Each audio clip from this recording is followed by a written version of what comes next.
I want you and that young man to tie that knot. I'm gonna pray for you. And I want you to hold on to God's unchanging hand, because he helped Joshua fight the battle of Jericho. It's Yes. the old He helped Daniel get out the lion's den. He helped Gilligan get off the island. Let me get straight to the business. Got them lions in the building. Why you lying to the children? Why you lying to the children? RIGHTEOUS. Man, you know I've been to bed. Man, they know they no contest. Yahuwah, he do the bless. We will not see you tomorrow. Cause you cannot go to Thought. All the sons and all the daughters standing hard with big manodas. But my son, he made me Taurus. On that line, I'm still a Taurus. Karate kicking Chuck Norris, 4-5 on my waist. If he started, will not hesitate to get retarded. Oh lordy, he ain't got a PowerPoint, he forest. He running to the hills like a Philistine. Jihad hitting hamites with the guillotine. Situation turned up with the ratchet team. JJ 7000 to the debate league. Yeah, I know them haters gon' hate me, but he won't debate me. Pistol off safety. He respond, come wake me. If I don't get up, nigga shake me. Really give me up. If he don't show up, then he fake G. I touch down and make these nigga nuts hate me. Dear brother.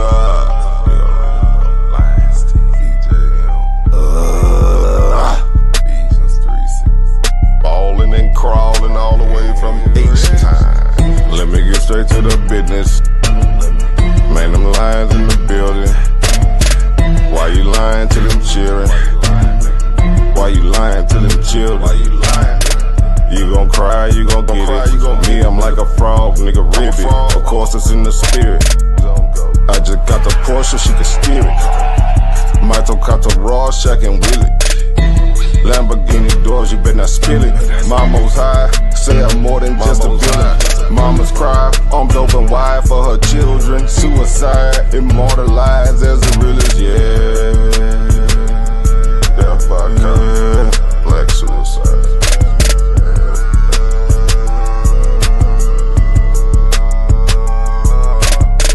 Let me get straight to the business. Got them lions in the building. Why you lying to them children? Why you lying to them children? RIGHTEOUS. Man, you know I've been there. Man, they know they no contest. Yahuwah, he do the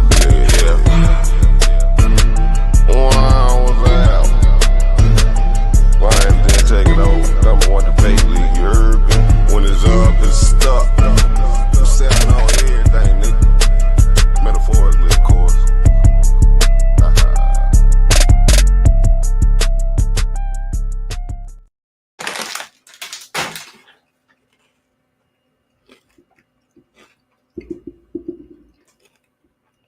Peace. What's going on? This is Solar Mind. I will be hosting tonight's debate on the Lion's Den, featuring the Orthodox Moor and I forget the other brother's name. What's the brother's name? My apologies. So You had Silky D, the Most High Ruler. Silky D, the Most High Ruler. My apologies. All right, so we got a very powerful debate lined up for tonight. So get your pens and pads ready, because this should be a very interesting debate. What does out of Africa mean? We're going to get down to the bottom of this. We are structuring the debate as follows. There will be a 5-minute opening, 3 15-minute rounds, 10-minute Q&A, and a closing. All right, so Orthodox Moor, what's good with you? peace. Can you hear me okay? We hear you loud and clear. That's what's up. All right. Orthodox Moor is set to go first. We'll set the timer for 5 minutes. And whenever you're ready, brother, you can begin your opening. Okay, I'm going to share my screen first. So hold up. Get my clock straight.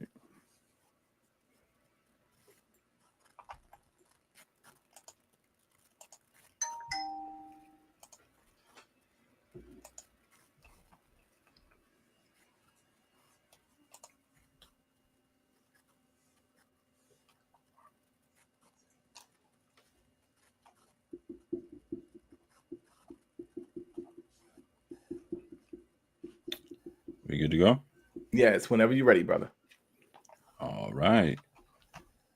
Let's get it. Peace, peace, peace. What is your brother Tyvon Swindle, aka the Orthodox More, wishing you all peace and blessings.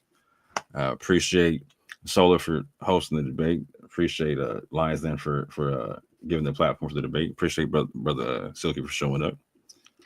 Tonight we are answering the question, what does out of Africa mean? So this discussion started on a whole nother channel, and I'm taking the position that this means that mankind has their origins in Africa, and it means that the ancient Egyptians, Carthaginians, Berbers, and Moors are mostly Eurasian by ancestry and admixture. Like I said, this conversation started on a whole nother channel with a couple other debates and whatnot, and I found that this was a necessary conversation. My brother Yeshub from Yap Gang, shout out to Yap, debated the same brother on a very similar topic, and he kind of went over his head a little bit. So I'm gonna try to like talk to the brother a little bit more where he's at, and see if we can engage a little bit more. And so to that end, the sources that the brother introduced in his conversation with my brother Yeshub were AI searches in Wikipedia. Yeshub introduced genetic papers. Silky was claiming that there were no real sources introduced. That's something called a true Scotsman's fallacy. I hope we don't see that tonight. Like I said, I'm gonna try to meet him where he's at. I'm gonna do a little bit of both. I'm gonna hit him with a few Wikipedia joints and some genetic papers and see if we can meet in the middle. Silky versus Silky sources. So Silky has a very unique paradigm, right? So he believes that he has the proper concept of what out Africa is, and I don't mean to. I'm not trying to disparage the brother, whatnot, but again, he has a very unique paradigm. So he believes that, again, like we're going to agree on a few things here tonight on human origins being in Africa. There being bones of Homo sapiens in Morocco going back 300,000 years ago. He believes that the Berbers were always indigenous to Northwest Africa, and that the Berbers are not Eurasian, and that most Berber males are EM81. No disagreement with that. But this concept of there being like a genetic continuity, but with the Berbers throughout North Africa, it shows a lack of understanding of how the out of Africa concept works. His own sources kind of went against that in his debates against the Yeshua and whatnot. And I'm going to show that here tonight, because again, you're going to see the same concepts coming up, I promise you. And so there's an out of Africa theory, and there's an Afrocentric out of Africa theory. We're going to see them kind of button heads tonight a little bit. You know what I'm saying? So we're going to agree on a lot of things having to do with the out of Africa theory, having to do with human origins being in Africa, the time, etc. Right? But there's going to be a lot of things we disagree on, right? So based upon how geneticists and how paleoanthropologists look at this concept, the people who left Africa and became the out of Africa lineages are also simultaneously known as non-African lineages. And so when they came back into Africa in a back to Africa migration, they're not seen as African necessarily, right? And so there's going to be a disagreement on who people are, like the Egyptians, Carthaginians, Berbers, Moors, even Chinese, Olmecs, and Negritos, and all that type of stuff if you get down to it, right? Because geneticists and paleoanthropologists will classify them as Eurasian. And Eurasian does not mean white. Let me be clear about that. It does not mean white. It has a specific meaning in genetics and paleoanthropology. However, in the ancient out of Africa theory, that's not the case. You're going to see a bunch of different claims being made that we're going to address going forward and whatnot. Having to do in terms of who gave what to who, chronology, and who people are. And we're going to see a lot of conflation going on, and we're going to see a lot of misunderstanding of the sources being brought up.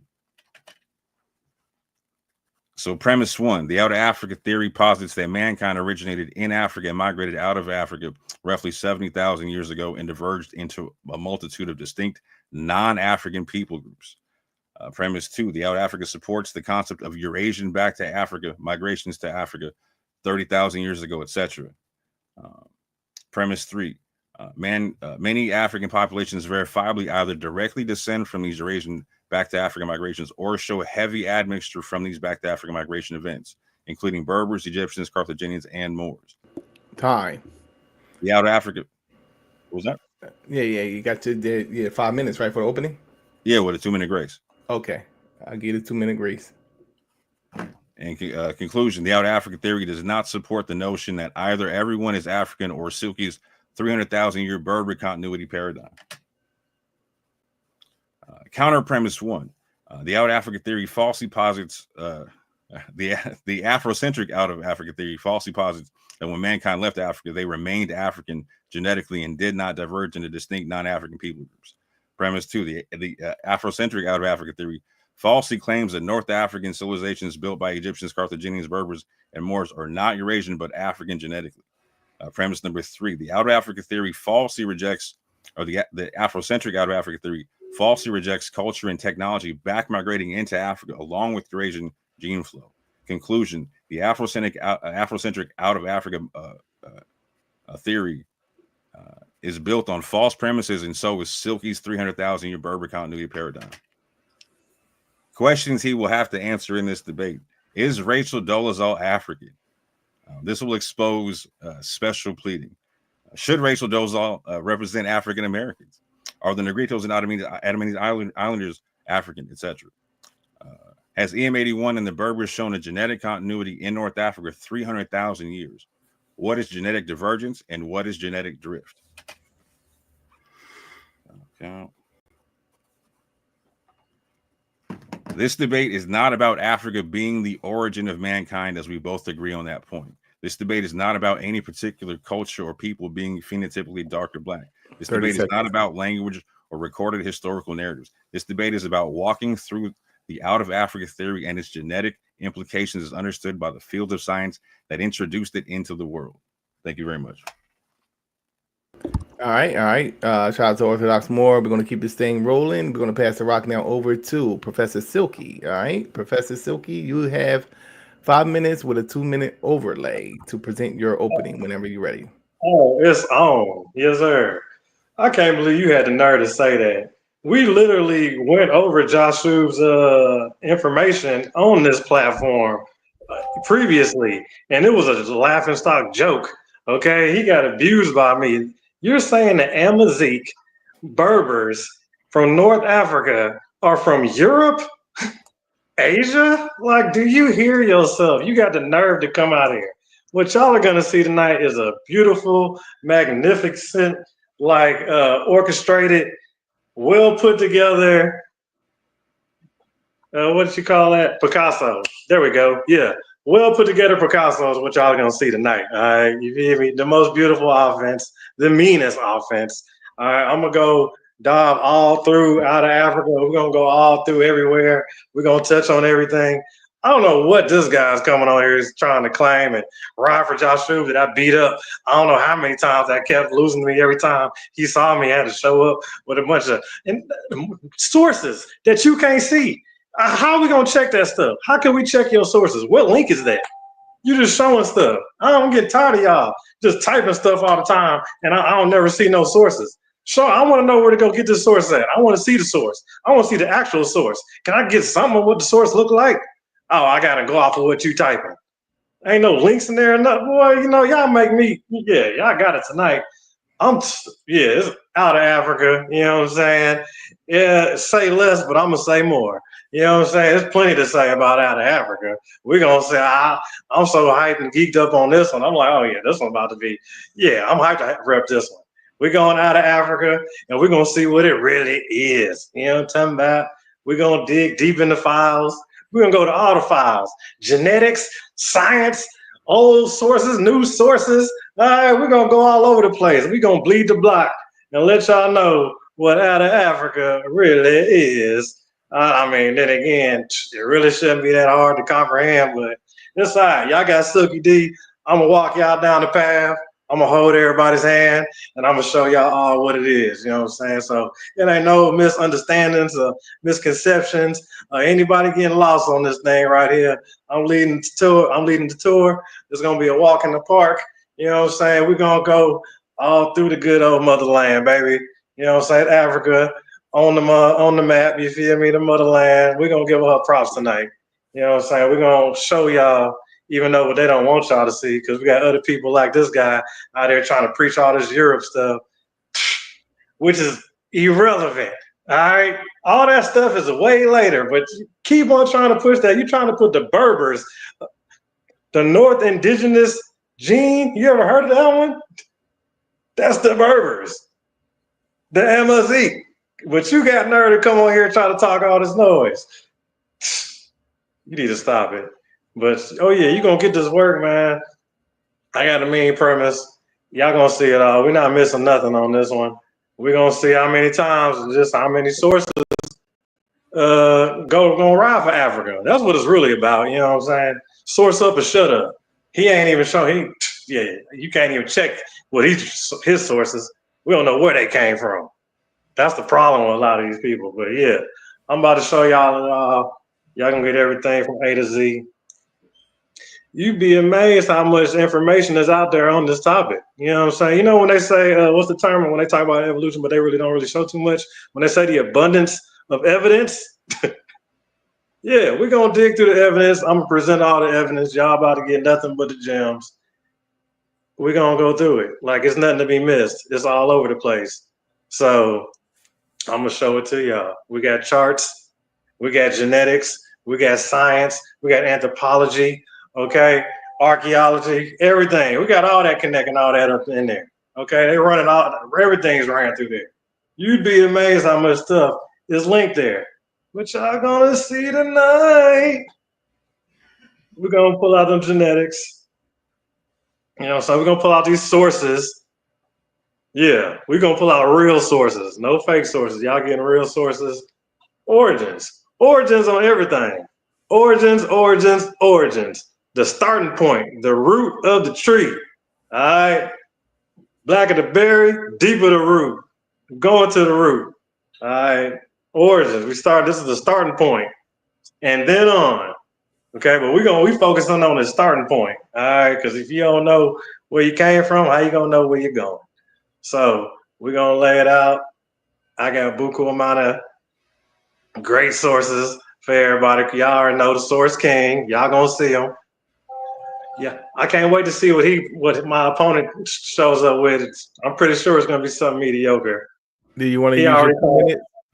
Do you want to use your extra 2 minutes? 2 minutes? Oh, good stuff. Yeah, he already starting on the wrong foot already. That's his first mistake. Is he came out here trying to ride for his homeboy that lost to me in the last debates. I don't know why he's trying to come out here and even start with that. The fact that you wanted that like that, that's the type of smoke you asking for. Yeah, you could definitely get that. I'm with that one right there. So I'm glad you made that play because I got a whole lot of plays to make. I'm gonna be showing y'all a whole lot of evidence, a whole lot of sources. We're gonna talk to the scholars. We're gonna talk to the scientists. We're gonna talk to the you know what I'm saying, everybody in the lab. That's what we're gonna go holler at. We're gonna pull it all together and see what it say. See what we come up with. You know what I'm saying? We're gonna look at it under the magnifying glass. We're gonna hit it with max scrutiny. Be sure all the sources I show in this debate, y'all go check them out. You know what I'm saying? They're easy to find because I'm showing y'all what they are. I already went through the trouble of getting these sources. So smack dab, type key the stuff in, what you see on the screen. That's where it's at. Go hit it. There's buku amount of that. You getting bundles of sources. Buku amount. All my sources are easy to find too. You ain't got to struggle. Check these sources. A lot of these people, they check their information. And then when they type up stuff like that, you can't even check none of that. I can't, who that's coming from? All that stuff coming out of his own mouth. I don't get, yeah, I need some sources. He better show me some sources. I'll tell you that. If I don't see no sources, why he's talking about I ain't bringing no sources. Yeah, all right, yeah, we're gonna see how many sources you pull out. Yeah, I'm be counting. Believe that. Cause I ain't come here to play tonight. I'm repping Africa.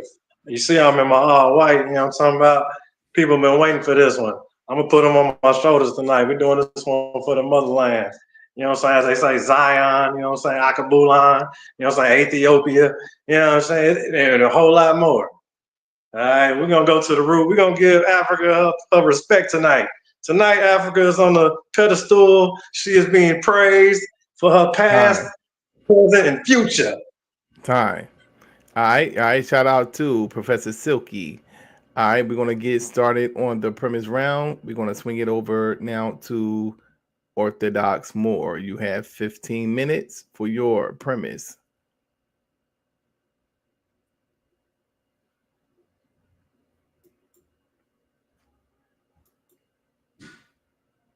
We can see your screen whenever you're ready.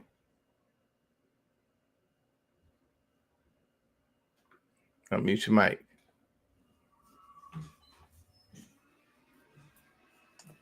There we go. 3, 2, 1, let's go.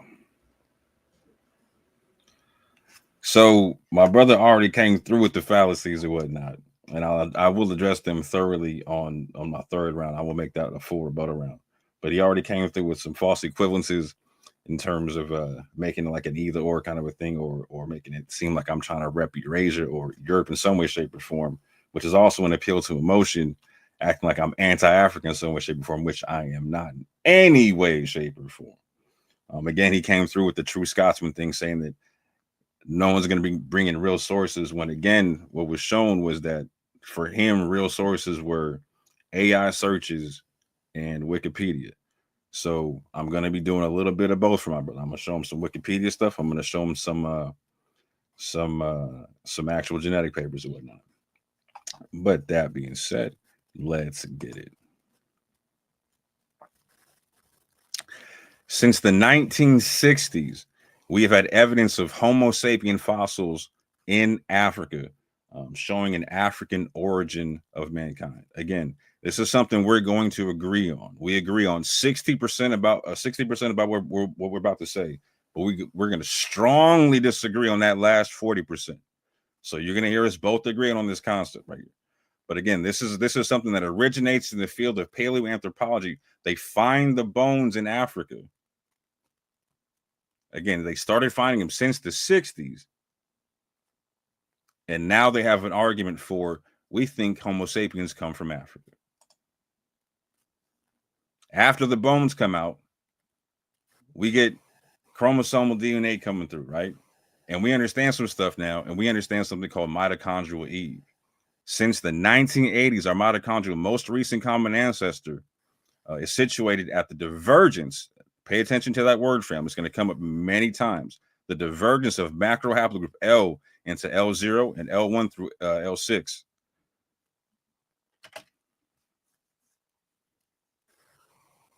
Also, along with that, we got Y chromosome Adam.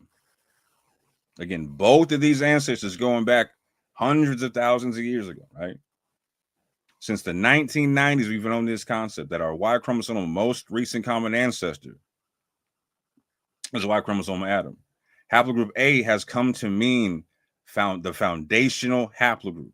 Haplogroup A includes all mutations that took place between the most recent common ancestor and the mutation defining haplogroup BT, estimated at some 140,000, 150,000 years ago.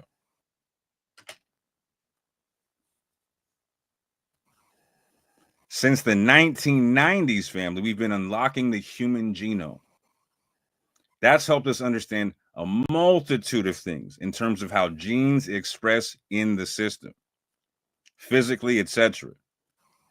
We've also been mapping admixture events through understanding this human genome. We went through the haplogroups and the chromosomes, and now we started to understand the autosomes a lot better and everything in between.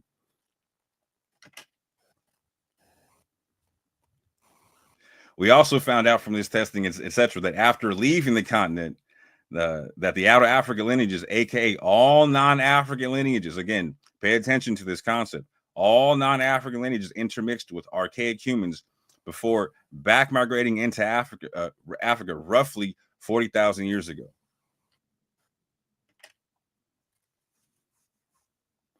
We also know something different now, right? So we know now that among West Africans like the Yoruba and Mende populations, etc., there was an admixture with an archaic human that had diverged before the splitting of Homo sapiens, Neanderthals, and Denisovans. And that with this particular archaic human, that West Africans that I just mentioned, etc., and related people groups have an admixture anywhere from 2% to 19%. We also learned our vast diversity in phenotypical gene expression, etc., came from the concepts of genetic divergence and genetic drift. One more time, genetic divergence and genetic drift. These are going to be foundational concepts that must be understood to fully understand this debate and the Out Africa theory. And my brother must define these terms and show command of these terms in this debate.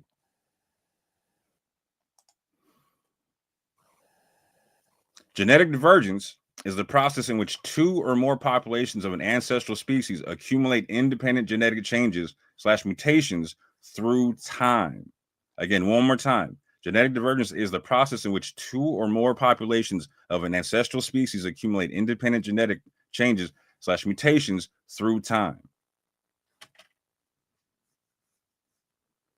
Genetic drift is the change in the frequency of an existing gene variant allele in a population due to random change, and genetic drift may cause gene variants to disappear, and they can even cause them to be fixed. So what does that mean? This is how you get populations, for instance, being blue-eyed over brown-eyed, or having black hair over blonde hair, etc., right? These are very important concepts to understand. How did we get our diversity, and how do we express it?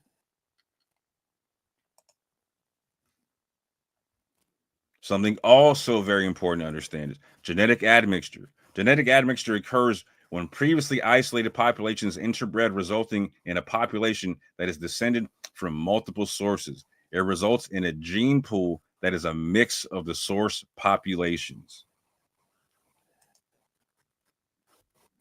Again, this is a concept of genetic divergence, ancestral population, and you have one or more people diverging from that, splitting off from that population, becoming something different. So again, out of Africa, that whole phrase in and of itself means non-African lineages. Genetic drift. We have two main types of genetic drift. We have the founder effect, which occurs when a few individuals become isolated from the larger population. Allele frequencies in the small founder population can be different from those in the larger parent population. We have also the bottleneck effect, right? Which means sudden reduction in a population size due to a change in environment, resulting gene population may no longer be reflective of the original population. If population remains small, further genetic drift can occur. My apologies for the misspellings.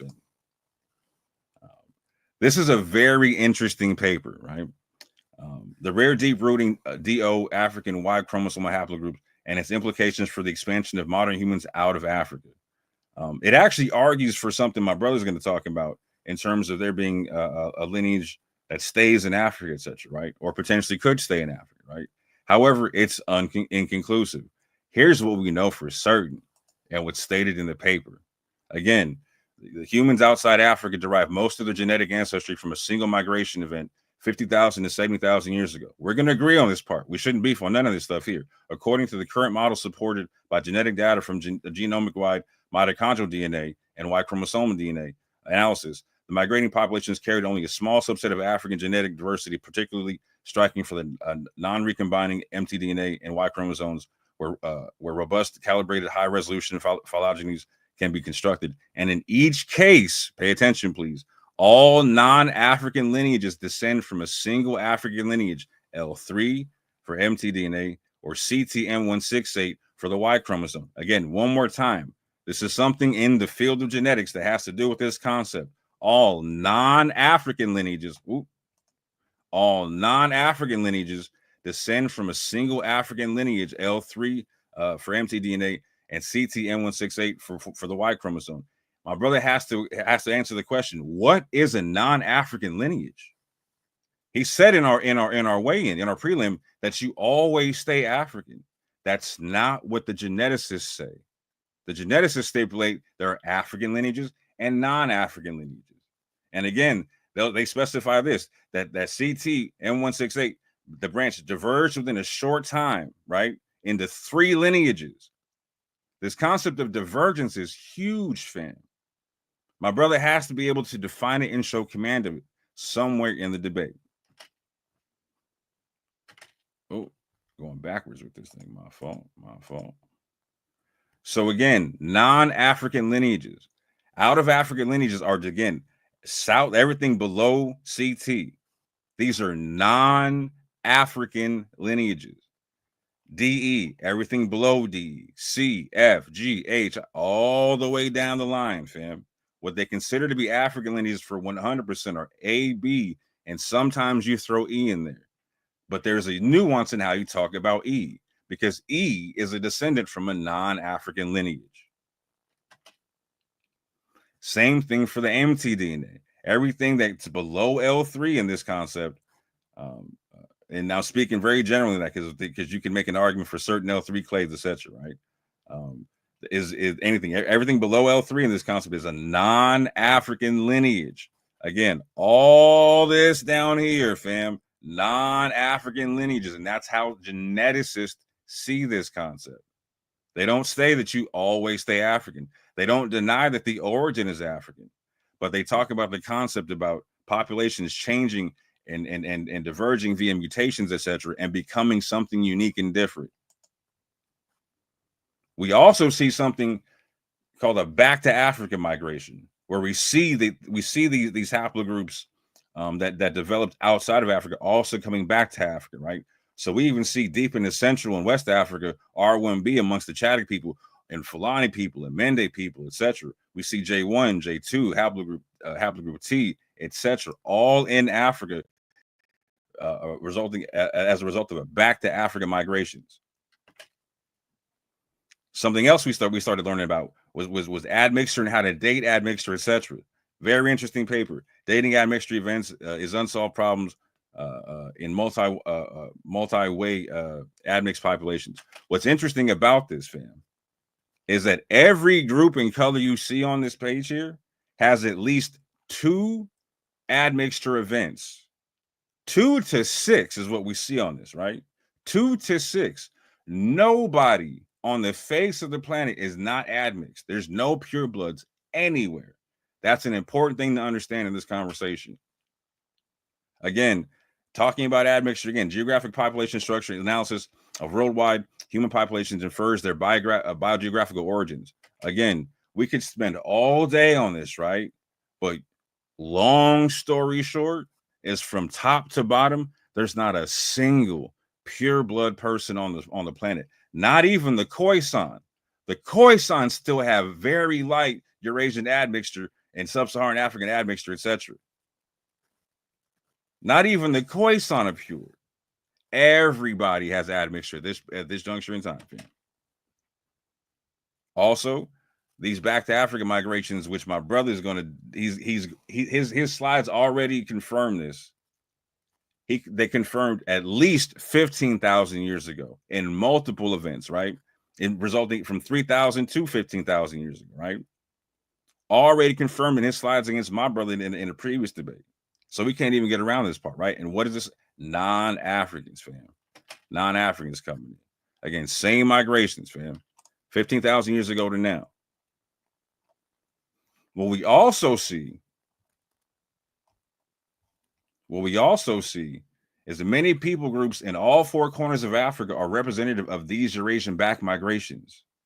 Egyptians, Ethiopians, Berbers, Chadic people, Fulani, Hausa, Mende, Yoruba, Khoisan, and many, many, many, many, many more people. Many more people. Like I said, all four corners.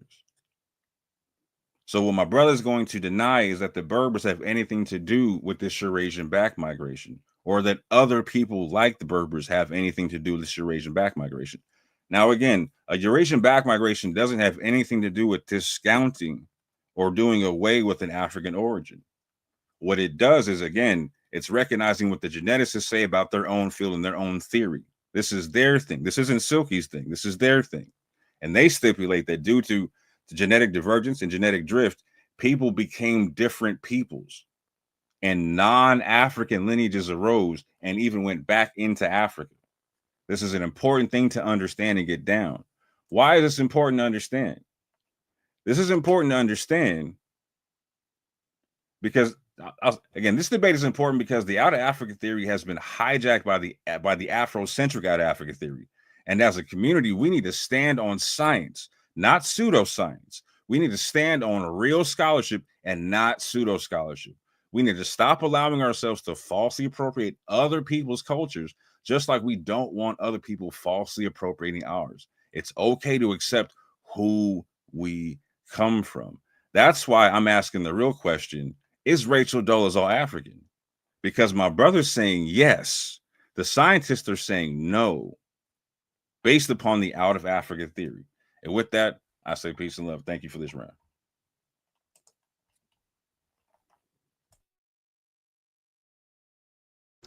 Shout out to Moore for that excellent presentation. We're going to pass the rock now over to Professor Silky D.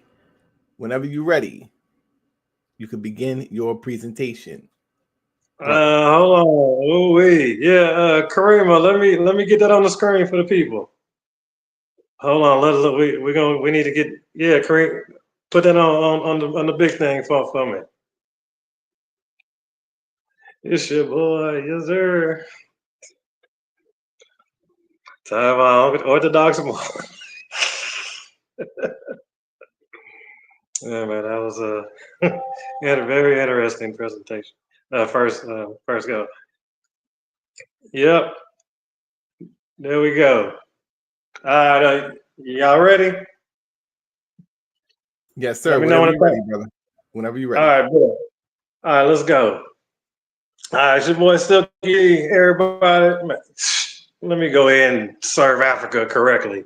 Okay, the out of Africa theory, also known as the replacement theory or the African Eve theory, proposes that the modern humans, Homo sapiens, originated in Africa and then migrated to other parts of the world, replacing earlier human species like Homo erectus and Neanderthals. The theory suggests that Homo sapiens evolved in Africa and were ancestors of all modern humans. It posits that the Homo sapiens migrated from Africa, eventually settling in Eurasia, Asia, and other continents. The migration is believed to have led to the displacement and eventually extinction of other hominid groups in the early inhabitants of those regions. Studies of the mitochondrial DNA, mtDNA, and the Y chromosome support the out of Africa theory. All right, let's go on to the next one. Next, there you go. Just roll it on up. There we go. All right, let's go to the Britannica. All right, let's go. In Homo sapiens bodily structure, out of Africa 1 contends that the earlier Homo species did in fact migrate from Africa before the evolution of Homo sapiens. Out of Africa, there 2, also called the population replacement hypothesis, picks up where the out of Africa 1 leaves off. So these theories, the origin, we're not arguing over the origin. We're talking about after the origin, which is just a bunch of extra for them to keep, I guess, busy. But so let's go to the next one. In human evolution of the emergence of the Homo sapiens, the African replacement or the out of Africa model and intermediate are the African hybridization and replacement model and the assimilation model. All but the multi-regional model maintain the Homo sapiens evolved solely in Africa and they deployed to Eurasia and eventually the Americas and Oceania. Both of the replacement models argue that. Let's go to the next one. Yeah. The first theory, known as the Outer Africa model, is that Homo sapiens developed first in Africa and then spread around the world between 100 to 200,000 years ago, superseding all other hominid species. The implication of this argument is that all modern people are ultimately of African descent. That's from BBC World News. You know what I'm saying? That's BBC. Yeah, that's BBC. That's from the BBC World News. Y'all see the source, right? Yeah, we're gonna keep it moving. On to the next.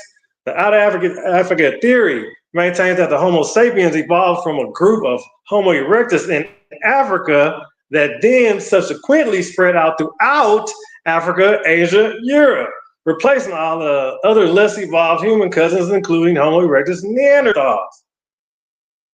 Well, we're gonna keep it moving. Going to the next one. On to the next one, Karima. We're gonna keep it moving. But yeah, y'all see we on sources on sources. We on yeah, it's all Africa. Okay, what is the Outer Africa theory? Today, the human race exists in almost every part of the landmass of the world compared to other creatures. Humans are unique. We can adapt to almost every environment condition in all parts of the world. They talking about the Africans being all over the place. Let's go on to the next one. Now, this is really where I'm about to drop a nuke on you. So, the Homo primate. Now, let's stop right there. Yeah, chill right there. So let's just remember now. If anybody's an evolutionary person, we all got that came from the great ape. We're all in the great ape family, and we extend from that split off great ape common ancestor with the ape, right? Well, guess where that ape was where it comes from? Yeah, that ape comes in Africa. So whatever y'all talking about, we don't have to go to the human. We can just go to the ape that you're classified as in the great ape family, and that's in Africa. But let me not tell you. Let's see what the scholars think about it. So the Homo genus is a great ape that includes modern humans, Homo sapiens, and several other extinct species. The Latin word for homo translates to human or man. Let's go to the next one. Modern humans are the last surviving member of the human family. Specifically, we are known by the scientific name of Homo sapiens. However, before we appeared, early versions of humans such as Homo habilis, Homo neanderthals, plus others were the first to develop. I'm guessing monkeys.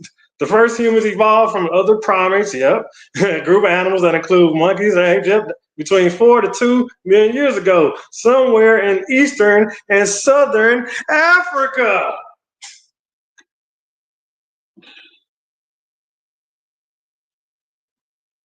The primate comes from Africa. So you out here doing all this, talking all that, reading that stuff, the great ape, they come from Africa. So now what you want to do? So we can start a human, we can start at where we split off at from the animal. For another route, it's still all Africa, regardless how you want to cut the pot. But yeah, we're going to keep going. Yeah, this is it, right? I don't know where else you want to go. I mean, if you're going to go that way, you got to throw that out. So yeah, the first humans evolved. Let me see. First humans evolved from a primates group of animals, including monkeys and apes, between 4 to 2 million years ago, somewhere in Eastern and Southern Africa. At the point in history, the environment of Africa produced a lot of forests. As a result, primates thrived among the many trees and abundant food resources. Africa, plus tropical. Let's go on to the next one. The evolutionary history of the apes includes numerous extinct forms, many known only from fossil remains, particularly in Africa.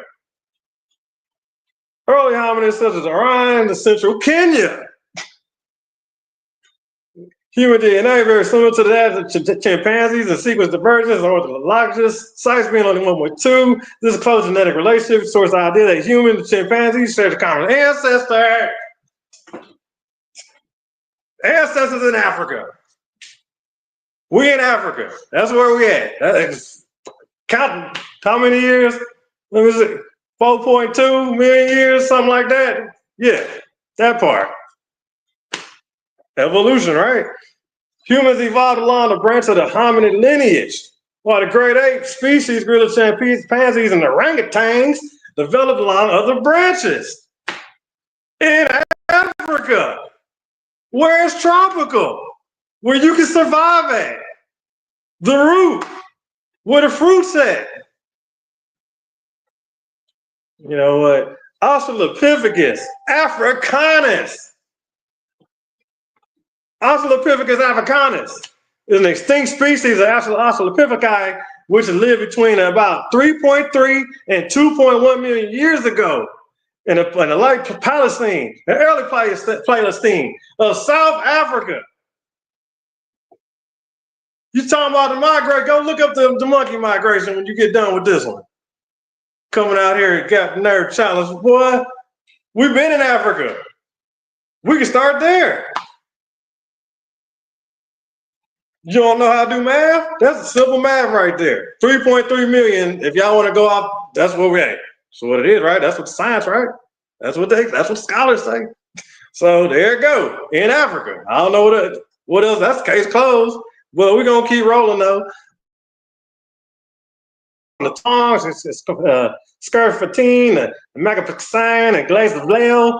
The first specimen of tongue child was described by the autonomous Raymond Dart in 1924. This was the first early young hominid found. However, its closer relations to humans than other apes would not become widely accepted until the middle of the century because most had believed humans evolved outside of Africa. Like my opponent right here. He thinks they with the outside. Nah, man, it's there, man. It's Africa. Ain't no, we there. It's too many years, we still there. Come on, man, stop playing with me. So we're gonna go on to the next one.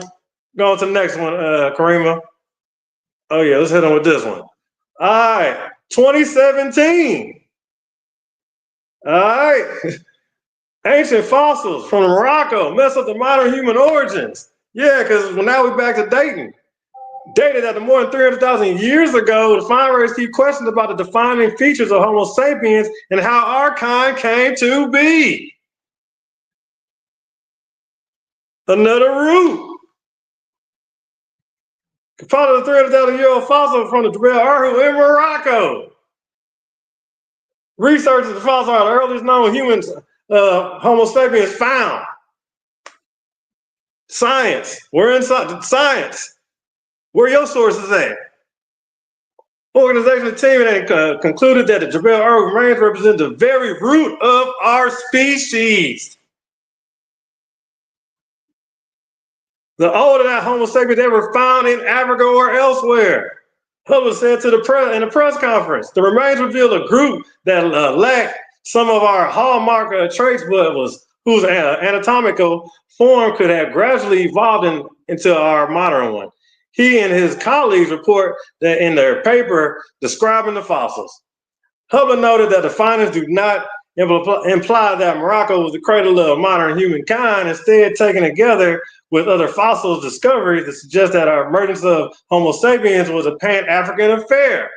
Yeah, Kenya, Morocco, all Africa, pick a spot. About 300,000 years ago, early Homo sapiens had spread across the continent. Wonder why they say 300,000? Oh yeah, because you in Morocco. This dispersal was helped by the fact. Okay, some more sources, real stuff. This, 5 early humans, 3 adults, a child, and an adolescent were found in what would have been a roomy, pleasant cave about 300,000 years ago, located on the Moroccan hillside between Marrakesh and the Atlantic coast. The site known as Jebel Arhu was until recently been a mine and a quarry. Miners first discovered human remains there in the 1960s, but they were identified as 40,000-year-old Neanderthals. The Max Planck Institute. The Max Planck Institute evolutionary biologist Jean-Jacques Houblon wasn't satisfied with the explanation. Houblon said the shapes or the Earth's skulls were all wrong for late Neanderthals. To him, he like the skulls look like even more primitive versions of the 150,000-year-old humans we already found in East Africa. They look like the East African ones. Well, they older though, but they look like the East African ones. Oh, snap. Could the early people even earlier examples of the humanity in Africa? At the time, his idea was anathema in the anthropology community. Yeah, because everybody was rooting for the East. Where the conventional wisdom, held that the humans evolved in the East Africa. It was East Africa way before that. Like, there's always been Africa. When did they never not been Africa? With the conventional wisdom, let me see. At the time of this idea, with the conventional wisdom held East Africa. And if that were the case, it made no sense that a slightly earlier human was walking around in North Africa. You dang Skippy. That's what the Max Planck person said about it. All right, same thing I said. I said the same thing. It don't make no sense. That's from the note. It's that way. Let's go on to we're going to hit on with that. Hominid presence in the Eurasia dates back to at least 2 million years with the early evidence of Homo erectus and early human species. The first known hominid dispersal in the Eurasia likely occurred around 1.8 million years ago. With further migrations and the interbreeding with Neanderthals and Denisovans later, modern humans. Or the Homo sapiens eventually colonized the Eurasians, interacting with existing archaic human populations. Like, come on, man. Evidence suggests hominids were present in Eurasia at least 1.8 million years ago, with some traces hinting at an even earlier presence. The hominid remains found in the Masaman were a key piece of evidence dating back to 1.77 million years ago. Cybermona and evidence hominids activating activity dating back 1.95 million years ago. Species widely, go to the next one, Kramer. The species is widely considered the first hominid to migrate out of Africa. Let me read that again. The species is widely considered the first hominid to migrate out of Africa. Yes, Africa. This is all over the place. The archaic human, well, I tell you, and into the Eurasia around 1.7 million years ago. Homo erectus. You, us, everybody. Time. Shout out to Professor Silky D. We're going to keep this thing rocking and rolling. We're going to pass it back to Orthodox Moore. You have 15 minutes more whenever you're ready.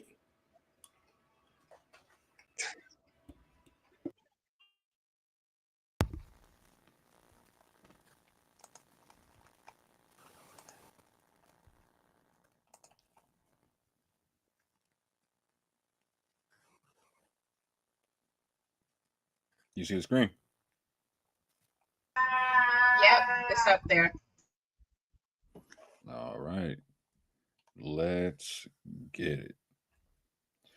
I appreciate my brother for his round and for his information, but I got to quickly point out that he already hit me with the false claim. So he tried to put out there that I believe in the multi-regional theory, and I do not. Again, I back and 100% believe in the out of Africa theory. We agree on that. Trying to misinterpret my position is false. And I'm hoping the brother's not doing it on purpose. But we shall see going forward. That being the case, now I'm going to deal with the Afrocentric out of Africa theory. The Afrocentric out of Africa theory is again believes in some of the things that the out of Africa theory talks about, and there's some of the things I'm going to agree with. Again, we're going to agree on certain things here, but there's certain things we're going to disagree with. I'm not saying my brother espouses all of this or most of this even, right? But I promise you he's going to espouse some of this, right? And again, he already doubled down on the concept of you staying African. We're not going to disagree on the African origin or African descent of mankind.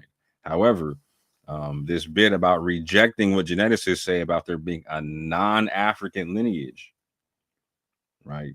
Again, still descended from Africans, but a non-African lineage has to be contended with in some way, shape, or form in this debate, fam.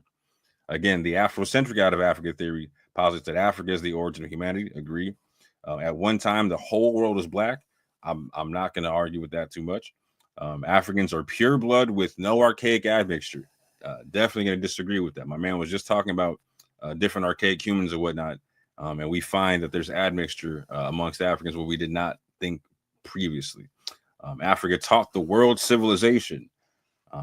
It's demonstrable that we can find things coming into Africa that pertains to civilization, like agriculture, etc., that are hallmarks of civilization that Africa did not give the world, but received from the world. Again, that's not taking a shot at Africa. That's being realistic about the storyline. Egypt was a black land. We're going to get into that and parse that one out.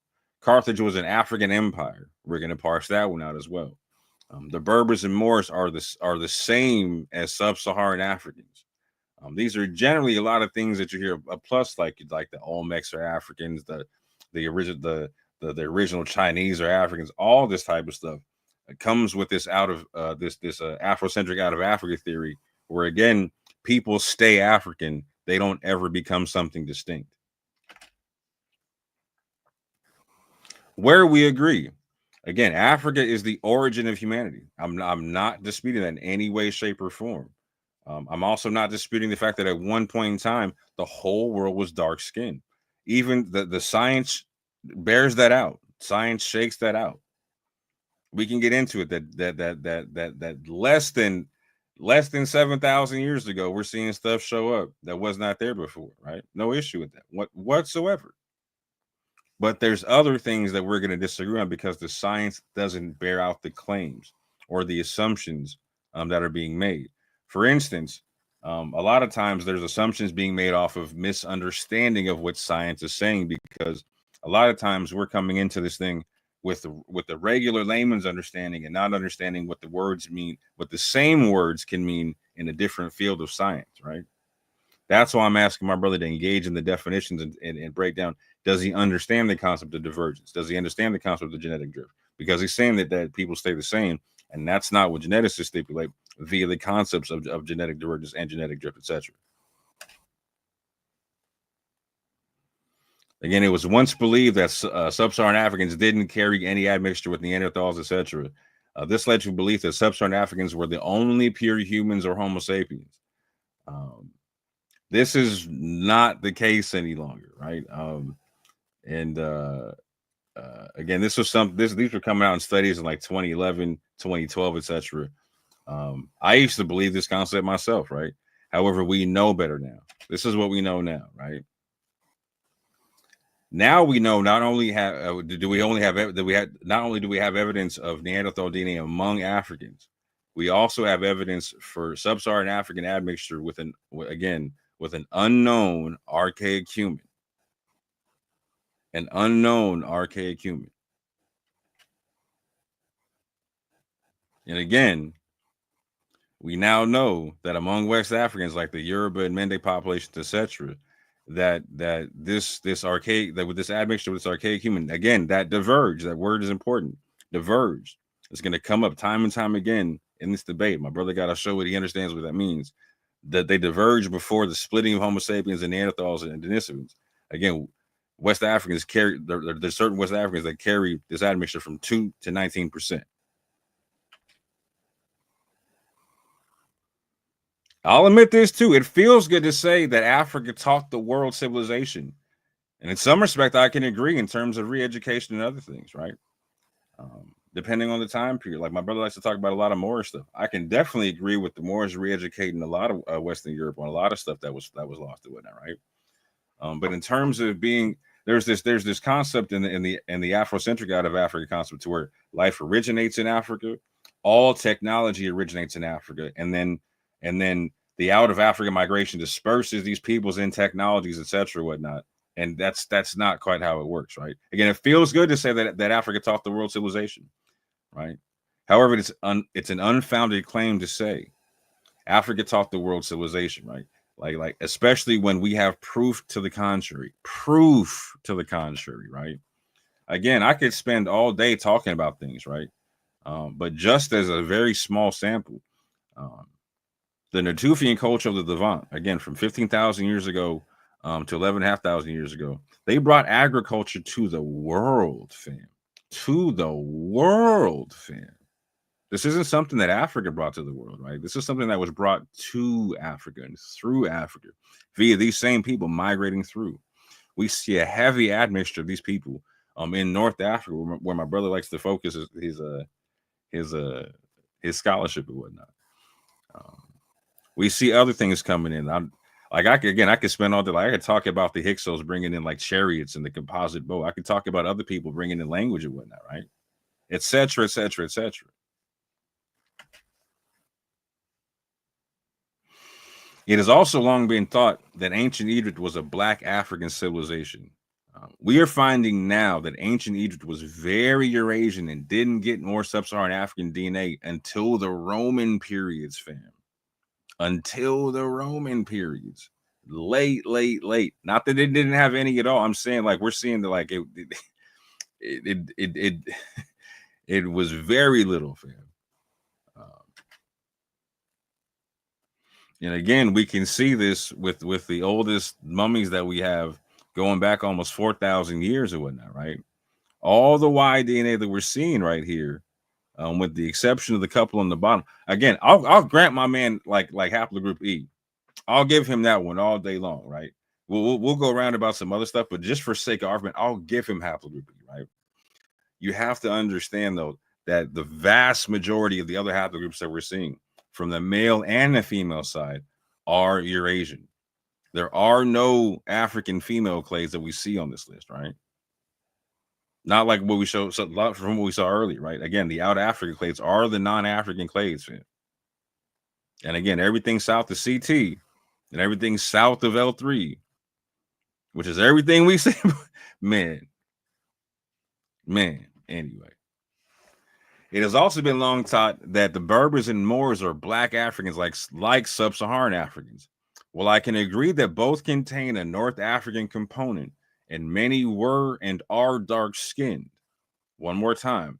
While I can agree that both contain a North African component, and many were and are dark-skinned, the evidence isn't proving a large sub-Saharan African component. While we know that ancestral Berber, the ancestral Berber component is largely due to a back to Africa migration. Shout out to Yeshua, because he showed that in his debate against Silky, showing you the same source, fam, same information. And again, we see the same concept again, to where I'll give you haplogroup B, fam. But you also have to look at the fact that these are non-African mitochondrial clades that we see amongst the oldest bodies that we have from Morocco and whatnot, in terms of what we have DNA from.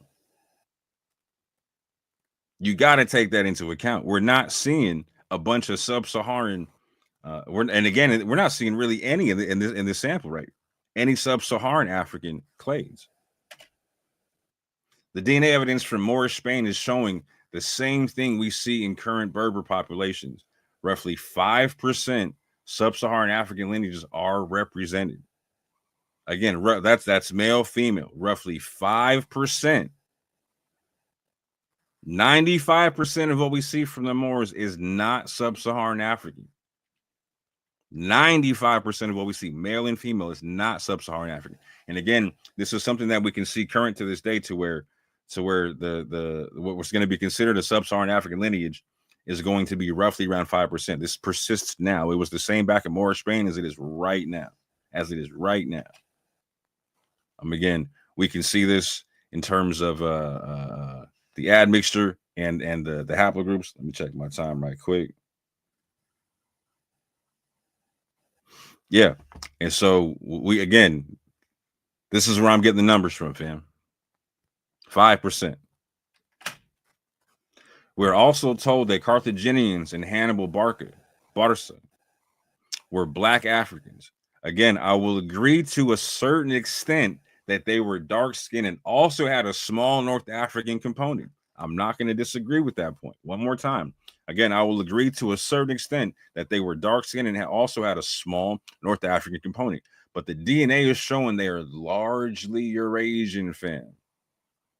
Largely Eurasian. My man said he's going to break out DNA. I want to see it. Because if he's breaking out, like out of African clades, these are non-African clades, and we keep seeing that in the literature, fam. Again, he has to address this concept in genetics. What is a non-African clade as it pertains to the out of Africa theory? Again, with the Punic peoples, this is a study you got to go pay for, fam. Shout out to Yap. You know what I'm saying?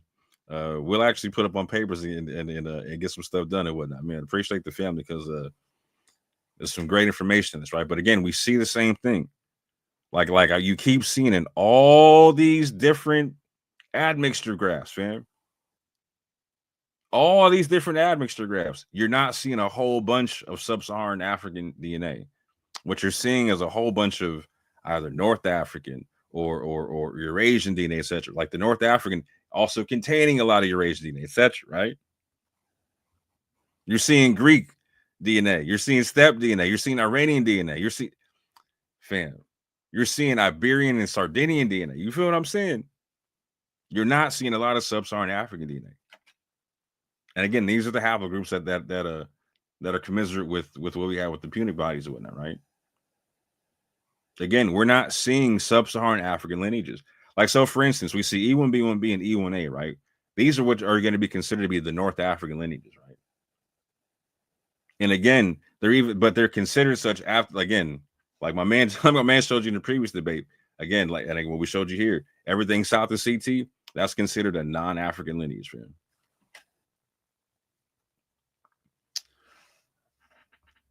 You know what? I'm gonna break this down on the rebuttal because that gets into some other stuff there. But again, just this is the previous page still, like they're talking about a Eurasian backflow. You know how much time I got? Double check this right quick. Yeah, let me do this real super quick. So again, looking at the Eurasian admixture now. So we've looked at the haplogroups now. Now let's look at the admixture, right? Like, so in terms of ancient Egypt, not only are we finding that the haplogroups being Eurasian, but we're seeing that again, like in the top here in the not Egyptian, going back 28,000 or 2,800 to 2,400 years ago, right? 90% Eurasian, 90% Eurasian. Again, going back 6,000 years in Morocco, 87% Eurasian. 7,000 years in Morocco, 86% Eurasian. Again, ancient Egyptian, right? 85 to 94% Eurasian. Again, Morocco, again, 3,000 BC, 81.75% Eurasian. Again, Tunisian, Carthaginians, 77% to 97% Eurasian. Again, Morocco, going back to the oldest joins we have in Morocco, right? The oldest joins, going 15,000 years that we got the DNA for. 46 to 63% Eurasian, fam. And again, we can see on the right, in modern times, with the Berbers still, to this day, the Berbers are in the high 70s, fam. Low in the 80s, even 90s, even when it comes to Eurasian admixture. Appreciate you for your time, fam. That's my round. All right. Shout out to Orthodox Moore. We're going to pass it back to Professor Silky D. This is your second round, round of 15 minutes. So whenever you're ready, you could begin. Silky D. Oh yeah. Let's go ahead and get Karima. Whenever you're ready, throw me back on the skirt. Throw my presentation, my sources back on the screen so everybody can see them. Feel free to go check those out. Double check them sources.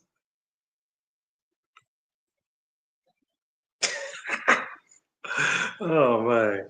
Yeah. Go to the next one. You're up there. Oh yeah. Take your time.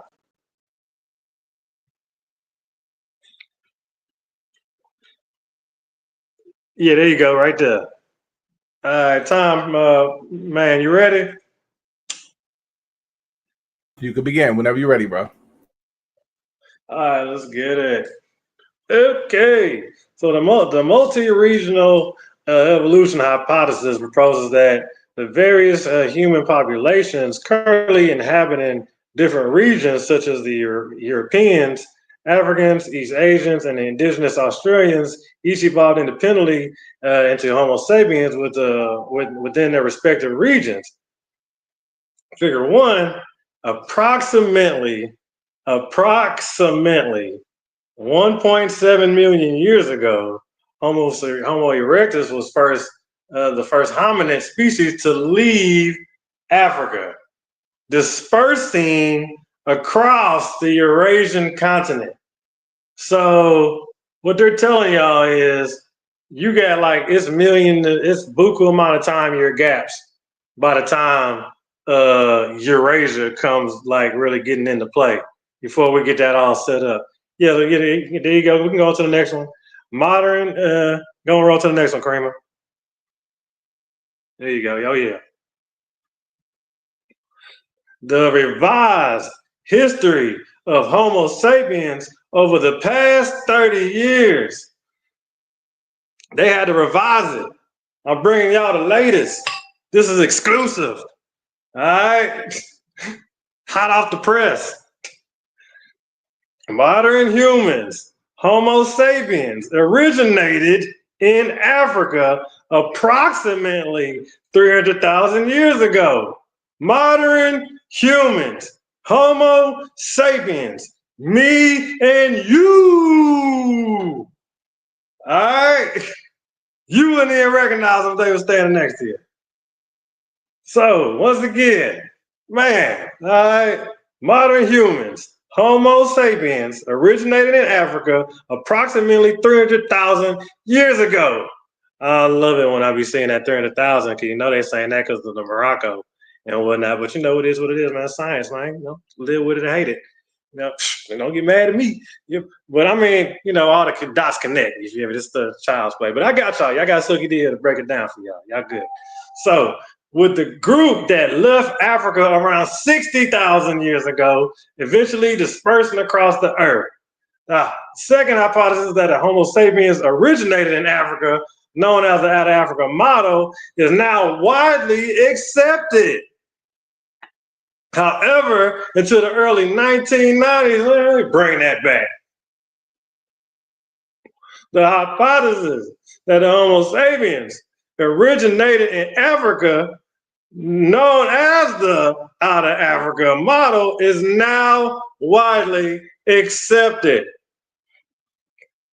It's all right, y'all got to look at it. I'm gonna show you why it's widely accepted. Okay.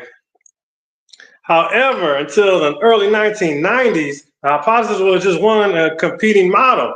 The alternative was the multi-regional evolutionary model, which was in fact more widely supported. The dominant scientific consensus has undergone a dramatic shift over the past 30 years. You dang right it has.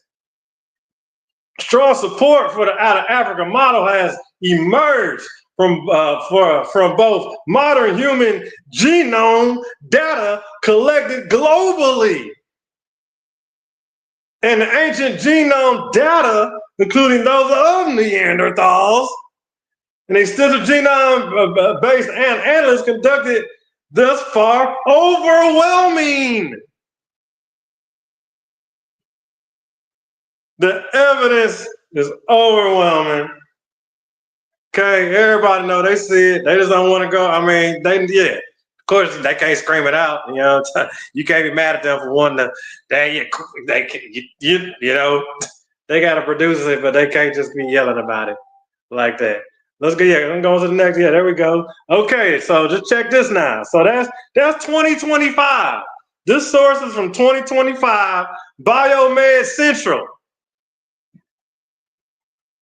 What's up? 2025, current, yeah. Now go back up go back up, Kramer. Yeah, I want them, yeah. We checking, credentials on the source. and current. Biomed, Central, where y'all at? Get your sources together. That's what you need to do. You need to focus on your sources, real sources. I don't want to see none of that. I can't check none of that stuff. I want to see the source. Show me the source. Where I got to look this stuff up at. 2025. All right, go on to the next one, Karima. Yeah, we're cooking with Crisco right now. The study was supported in part by a grant and an aid for scientific research from the Japan Society for the Promotion of Science. This is for a grant. They had no choice but to knock this out the park. And they did it in Japan. This coming from Japan right here. Japan. Yeah, they do what they do. Department of the Biological Sciences, Graduate School of Science, 731 Hongo, Bunkyo, Ku, Tokyo. All right, 1130033 Japan. Stephen Abood, Hiroki Aoda. That's Chinese, it ain't Latin. It might sound like Aoda, like I'm saying hurry up in Spanish, but no, it's Chinese, it's Japanese. And contributed to the South Ho. And the Ho wrote the manuscripts, and Ho approved the final manuscript. Ho said, God dang it, I did this work. I gotta put it out there. I can't not show my work. I mean, I did it. They paid me, I gotta show it. I mean, I can't lie, they're gonna find out. They call me a phony. Then if they call me a phony, then what I'll be? I'll be a disgrace in Japan. I'll have no more honor. Like, he gonna lose it, like, they gonna put the sword to his neck type stuff. Yeah, so Ho approved it. The manuscript, Ho saw major contributions in the writing of the manuscript. Ho approved the final manuscript. Corresponded to the Hiroki Aoda. Holla at that boy, that's in Japan. You know what I'm saying? This scroll, hit him with the figure. Go to the, roll up. There you go, right there. Sources, real sources. Where the sources at? Don't you ever come to a debate now that I know the source? Bro, I want to see source. I want to see no more of that stuff you showing. Don't show me no more of that. Nah, I don't want to see none of that. None of that cartoon, none of that. Nah, save me. Bring the sources. I want to see where you saw all that stuff that you were saying at. You talked all that and you ain't show none of it. Human dispersal in the East Eurasia, ancient genome sites, and the need for the research on the physical adaptations. Look at the chart. The first line, early Homo sapiens, Africa. Everything else splits off. Journal of Physiological Anthropology. That's the squad. You know what I'm saying? We're in there putting in work. The multi-regional evolution hypothesis. There you go. That's Japan right there. We ain't done. Yeah, right. Go to the one with the circle on it. Got nerd. A couple will come out here. All right, there we go. Yeah, the findings in ancient West African foragers in context of African population history, published January 22nd in the Nature, represents the first ancient DNA from West or Central Africa.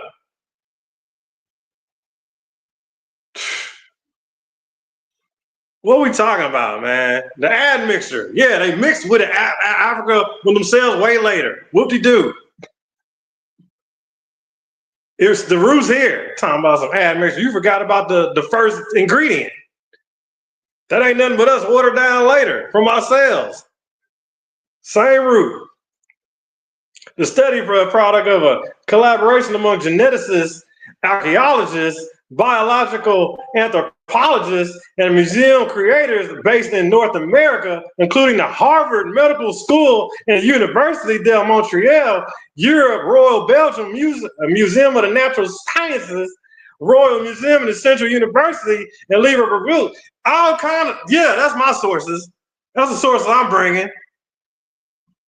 Don't you ever come out here talking, I wish whatever come out on me about some sources. You show some sources. Yeah, go. Yeah, there we go. We're gonna roll on. Yeah, go on, scroll on up. Yeah, hold on. No, you know what? Go back, no, because I forgot to leave something out on that last one. Go back up, Karima. Yeah, I gotta hit that. I forgot a part. Yeah. So the finest ancient West African foragers in the context. Yeah, go to the one with the circle on it. Yeah. In the context of African population history, published on January 22nd in the Nature, it represents the first ancient DNA of West and Central Africa and some of the oldest DNA recovered from an African tropical context. They enable a new understanding of the deep ancestral relationship among early Homo sapiens in sub-Saharan Africa. Yeah, almost, boy. Yeah. That's a study amongst these geneticists right here. That was at the Harvard Medical School. Let's talk medical. We ain't got time to play with y'all. We got to get stuff right. Look at the nerd come rolling out here trying to, boy, talking about some sources. That is, now go on is, let me see, the emergence going up. All right, did you skip? Let me see, go back, you know, why am I going there? You should, Gina, well, I'm gonna just read this one real quick. While the general consensus is that the Homo, find the one that got a picture on it, Karima. It should be one like, there you go, right there with the screenshot, right there, yeah, bet. Yeah, that's what we're talking about, yeah, right there, you good. While the general consensus is that the Homo sapiens, our species originating in Africa, there's a growing evidence suggesting that their origins may be more complex than a single specific location. And the emergence of the modern humans occurred across the various regions of the continent, including West Africa, rather than solely in the east of South Africa. Yeah, they just don't know where north, south, east, west in Africa. That's the only issue they worried about. But it's in Africa regardless. And not only is it in Africa, it's in Africa for a long time. The emergence of, specific location, the emergence of modern humans occurred across various regions of the continent, including West Africa, rather than solely in East or South Africa. The scientific community agrees that Homo sapiens evolved and emerged in Africa.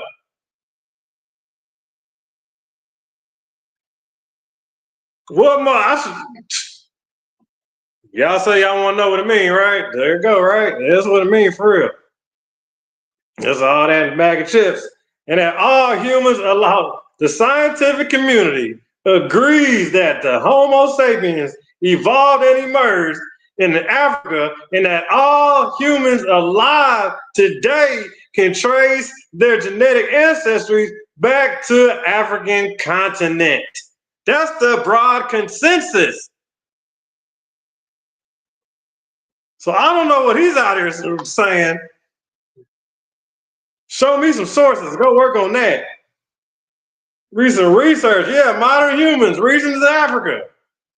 Go on to the next one, Karima.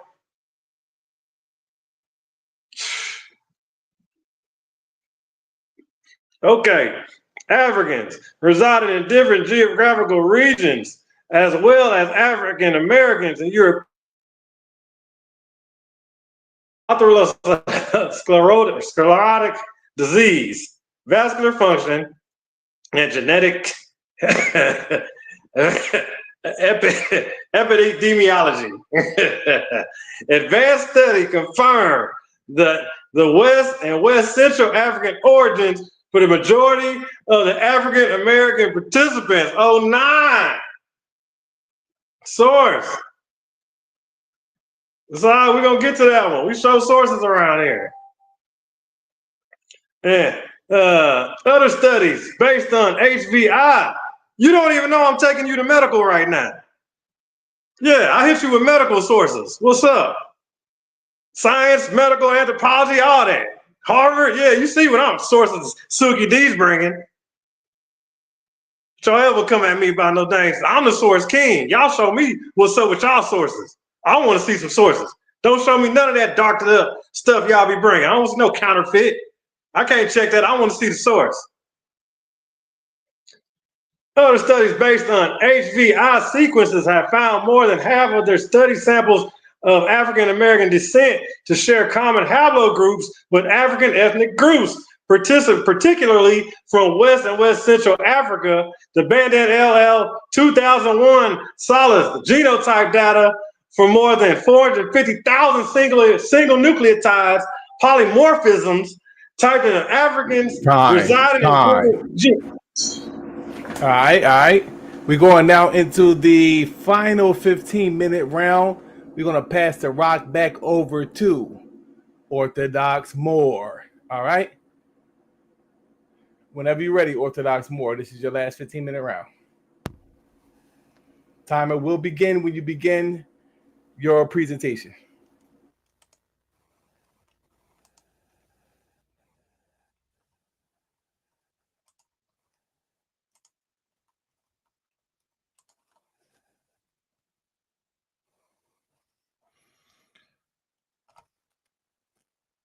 All right, fam. This is the rebuttal round for me.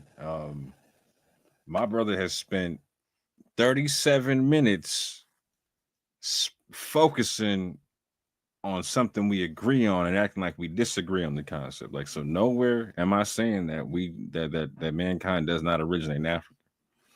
I hope he spends a little bit of time going forward on the part where we disagree, because I'm going to keep doing that. And we got a Q&A coming up, my guy. So these the talking points I was able to ascertain from my mans during the debate so far, being that it seemed like a lot of the information was redundant. And he was going over a bit of it, right? So the concept that primates come from Africa, I'm not going to argue the point with you. I completely agree. All humans are descended from Africa. Again, not going to argue the point. 100% agree with the concept. So if any woman on the planet, whether she has an African lineage or non-African lineage, as genetics speaks on it, if she takes a haplogroup test, she's going to go back to haplogroup L. It doesn't matter what her haplogroup is. If you're like L0, if you're a man, doesn't matter what your haplogroup is, whether you have an out of Africa clade or non-African clade or not, your mutation accumulation is going to go back to the origin 100%, right? However, the question is that how science defines things?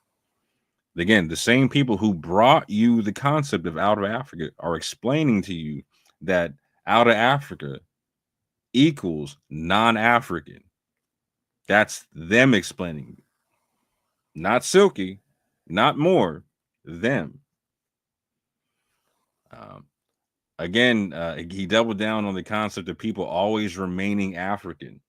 Now, on the one hand, I'll agree with that, because I'm never going to shake the A00 from my mutation accumulation.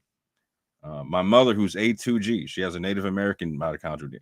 She's never going to shake the fact that her mutation accumulation goes back to L00, fam. Not going to happen.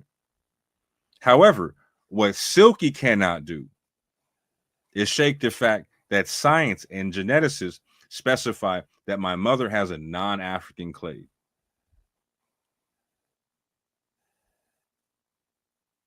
Can't do it. Silky falsely claimed that I support the multi-regional theory. I do not, fam. No way, shape, or form. No way, shape, or form. It almost sounded like he was talking like he was back in the multi-regional concept just inside Africa, which was kind of interesting to me. But no, I 100% back the fact that we have our origins in Africa, not a multi-regional concept. That's an anti-African belief system. I don't have that. I'm not an Afrocentrist. I'm an honest I do honest African-centered study. I like to be proud of what's real. I like to understand what's real. I don't want to live in some pie in the sky fantasy where I'm stealing other people's history. That's the whole point of this thing.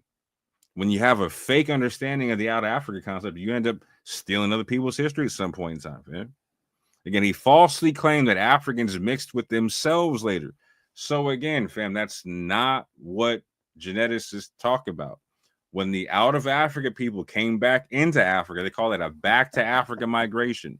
And that they talk about, again, I showed it on the paper I talked about earlier, where they had out of Africa clades coming back into Africa, right? So that's a different concept. If they were the same, it wouldn't be mixing, fam. If they were the same, it wouldn't be mixing. And this is where we have to have a clear understanding and not falsely conflate the information. Because my man's hearing the fact that there's a common descent in this thing, that we have a most recent common ancestor, and can't shake the fact that the same geneticists that are telling him that are also telling him that, hey, even though we have a recent common ancestor, there's this concept of divergence, meaning people can split off, become their own thing, fam. Not that they lose their descendancy, but they become different than what they descended from. And that's what my man's not recognizing. Again, he falsely claimed that I didn't show any sources. Come on, fam.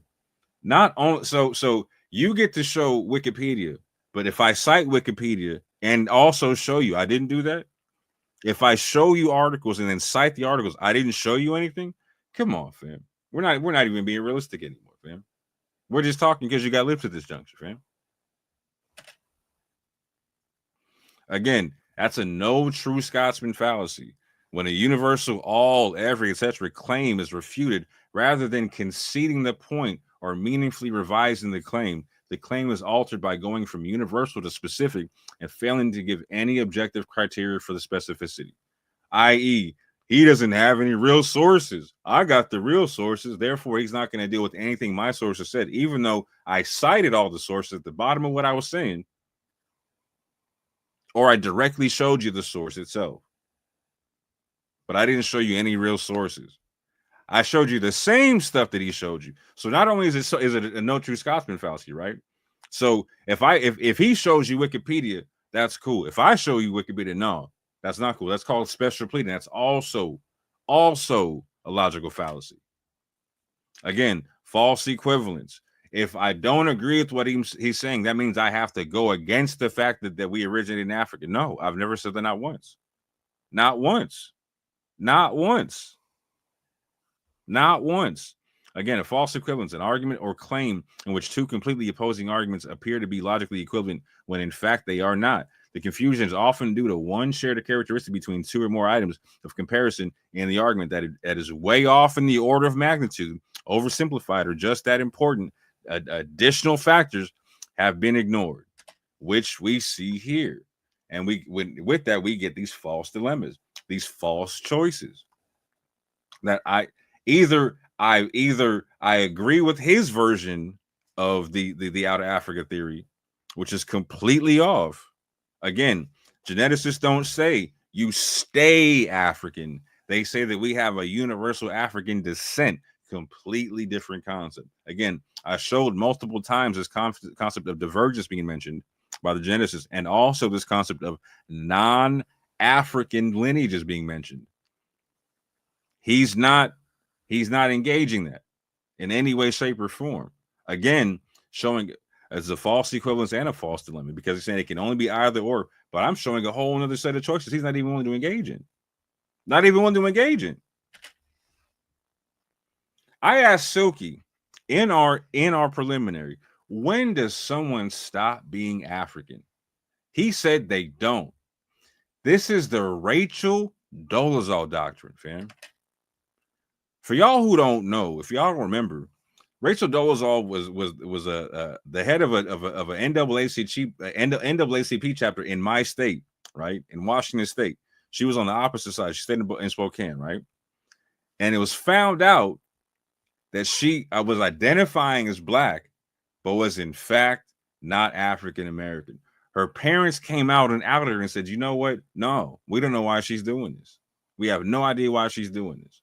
She grew up with Black adopted people in the family. She married a Black dude, etc. She got mixed kids, etc.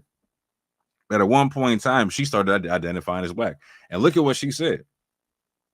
And again, not just identifying as Black, she became the leader, the head of a chapter of the NAACP. The head of a chapter. Not just cosplaying, like doing way more than cosplaying, fam. Way more than cosplaying. But watch what she says, right? Because she's getting interviewed, she's getting pressed, all kind of stuff. Why do you feel like it's okay to do this? Why are you like, again, she received full scholarships to Black universities, right? To Howard, fam. She reported hate crimes as an African American, as a Black person and whatnot. And I know a lot of you are like, well, why does this even matter? Why does this matter? Because my man has the same doctrine. She was accused of misrepresenting her race on an application, identifying as Black when she's not. And this is how she responded to the race question. In response to those who were asking about her race in the wake of her parents' statement, those all said the question is not as easy as it seems, and that there's a lot of complexities to the multi-layered issue. Perhaps her most decisive statement on her background is, we're all from the African continent. So she's making the same claim that Silk is. She's making the same claim. So that's why it's important that. So is she African? Silky, I need to know, is she African? If she is, does she have the right to represent African Americans as the head of an NAACP chapter? Were they wrong for making her step down? Was she wrong for resigning from that position? Should she be able to do so? That's why this is an important conversation, because this should wake you up to the special pleading, because this is what's going on all day with the Afrocentric out of Africa theory, where you get to commandeer other people's cultures and technology, etc., and pretend like it's yours when you had nothing to do with it. And you're not focusing on what you should be proud of, which is what you do come from. Again, you got to answer that, Silky. Is Rachel Dolezal African? You said you don't ever stop being African, and that's not what the geneticists say. So again, I want y'all to see this. This is Silky's slide from when he debated my brother, right? This is his slide. I want you to see the map on this slide, right? This is why we say a pseudo always dies at their own source. Literally, his own slide literally shows a Eurasian back to Africa migration. A Eurasian back migration to Africa from 12,000 years ago. Shows a Neolithic expansion 7,500 years ago. And then shows an Arab conquest, right? In the 7th century. Again, all of these are back to African migrations. But again, he's showing you them on his own slides and trying to front like this did not happen. Again, his own slides. And I appreciate that he stuck on the anatomically modern humans and et cetera, et cetera, et cetera. But look at this map on the slide right quick. I want you to pay attention to this map. Oh, there it is. There it is. His own slide shows a Western Eurasian genetic component to Ibero-Maurusians, a turf samples, fam. His own slide shows a Western Eurasian genetic component to Ibero-Maurusians and the turf samples, fam. His own slides do that. He's telling you, I'm not showing you no information. He's not understanding the information on his own slides, fam. And if he does, he's being dishonest. Again, this is the information from his slide, fam. From his Wikipedia article and whatnot, right? Specifies ancient North African samples such as the Paleolithic turf rock dated between 15,000 and 13.9 thousand years before present were found to be composed of two major components: a Holocene Levantine component, again, a Holocene Levantine component, and from an indigenous North African component closely related to basal Eurasians. The turf rock individuals show closest genetic affinity to ancient Epipaleolithic Natufian individuals. Again. I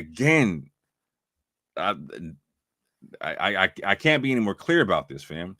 These are non-African peoples, basal Eurasians, the Tufians, etc. Right? Again, the turf rock individuals bore a 63.5% West Eurasian Levantine related ancestry, and 36.5% sub-Saharan African related ancestry, right? That's almost 2/3 Western Eurasian, fam. 2/3 Western Eurasian. Going down to the women, fam. All the specimens belong to maternal clades associated with either North African or the northern and southern Mediterranean littoral, indicating gene flow between these areas since the Epipaleolithic. The ancient Turfal individuals carried the mtDNA haplogroups U6, H, JT, and V, which points to population continuity in the region dating from the Ibero-Mauritian period, not going back 300,000 years, fam. You know why? Because all these are Eurasian lineages, fam. All of the mtDNA we just mentioned, none of that is sub-Saharan African. Like my man just showed you on his slide, right? Hold on, let me get to it. He just showed you on his own slide. Oh, by the way, I'm gonna kill this one right quick because you mentioned Abjad in your joint, my man, and didn't recognize again that's showing information coming from outside of Africa, right? The oldest Abjad script we have is Phoenician, again coming in from the Levant. But again, he showed you that Africans and African Americans are haplogroup L mitochondrially, right? Not the ones I just showed you there. And with that, family, I say thank you. That's my round.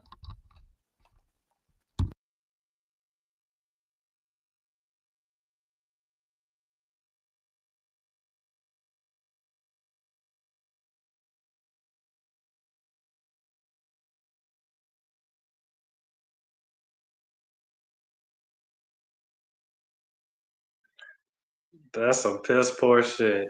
Peace. My bad, my mic had to be reprogrammed. Shout out to Orthodox Moore for his rebuttal round. We're going into the last 15 minutes.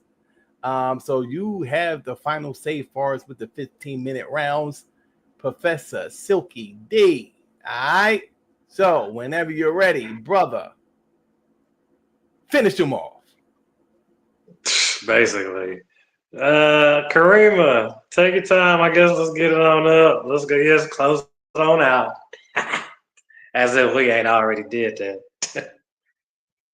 With you 30. Go to the next one. Yeah, scroll on up. Well, you know what? Stay right there. You're good. Yeah, let me read that up again. Yeah, let me kick it back off.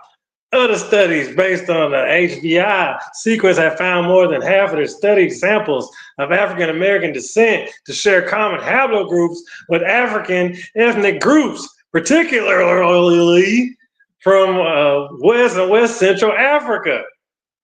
01, Silas 2004, genotype data, more than 45,000 nucleotides. This is everywhere, man. These sources. Real stuff. You got nerve to try to bring them out. You see what my sources kept telling you, right? North Africa, try to play me, try to pull out my source. Yeah. Back migration. Yeah, they nomads. And the Phoenicians come after the Berbers. The Berbers make the Phoenicians. You don't even know that. Go look, y'all. You should know that. That's sad you don't know that. You don't get the Phoenicians without the Berbers. Smart guy. You don't get Carthage, you don't get Phoenicians, you don't get none of them without the Berbers. The Fulani, the Natufian, why you bringing them up? Boy, you need to stop it. Playing with me, man.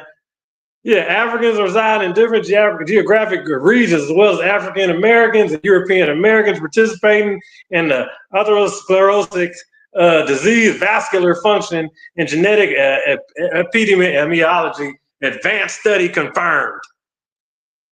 Advanced study confirmed.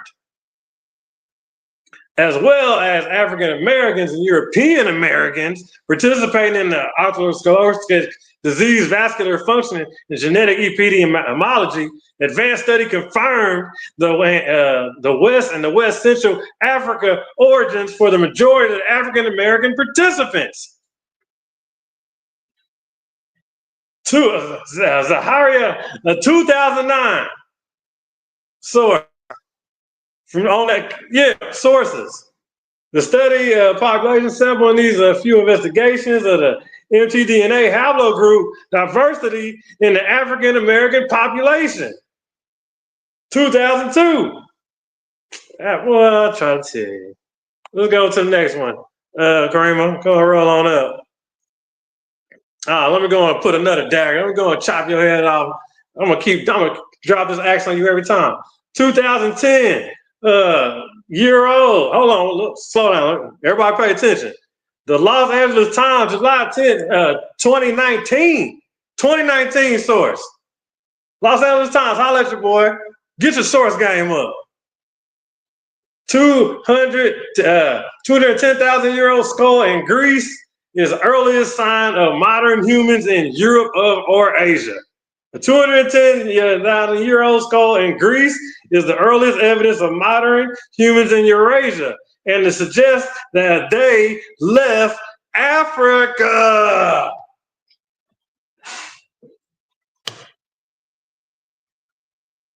They left Africa. And then you got nerve to bring up that girl that was out there pulling that Fugazi stuff. Yeah, she did weasel her way to the top. And yeah, she got, if she had a black dude, I might give her a little slack. She had to have some black babies. But then you got nerve to bring that girl up into this debate and presentation and whatnot like that. Her little emotions and her little trickery ways ain't got nothing to do with it. She don't got to deal with this type of skin. Cops don't mess with her like they mess with us. So no, she can't really have no say-so like that. Shoot, she can't get the type of heat we get. It's people, we get real heat. She don't get no heat. Shoot, she can turn that switch on and she good to go around the way because there's structures and walls put up. You know what I'm saying? People be on there, know what I'm talking about. But that ain't got nothing to do with here nor there. You know what I'm saying? She was acting for gays. That's just what happened. But yeah, man, don't bring that. That girl ain't got nothing to do with this, bro. She can't save you. All right, going to the next one, Kareem. There we go. In human genetics. Here we in it. In human genetics, a human Y chromosome DNA haplogroup is a haplogroup defined by the scientific mutations in the non-recombining portions of the DNA in the male specific. The Y chromosome, Y-DNA, individuals within a haplogroup share similar numbers of the short tandem repeats, STRs, and single nucleotide polymorphisms, synapse, SNPs. The Y chromosome accumulates approximately to mutations per generation. A root, tree, branch, chip off the old block. All family. One giant root. But when y'all start putting up walls, that's a whole different story on color and things of that type of nature. So don't try to bring that up here today. We way past that. So the Y chromosome accumulates approximately 2 mutations per generation. So of course these generations is gonna change. It ain't twins, it ain't triplets, it ain't quadruplets. Y'all think y'all out here living. What you think? You think you a twin? You think you got a bunch of twins? You a bunch of quadruplets or something? That's what you think you are? You not. You on everything, it changed, yeah, it ain't the same, duh. It came from 2 different people. 2 out of 2, then it come from 4. 4 come from 8. 8 come from 16. Infinite another. Come on, man, stop playing around. You need, boy, yeah, you go get your source game together. Don't ever come back and we get some real, don't ever try to pull my sources either. Try to act like I stand on my sources. I wish you would read them again. The Y chromosomes accumulates approximately 2 mutations per generation. And Y-DNA haplogroups represent significant branches of the Y chromosome.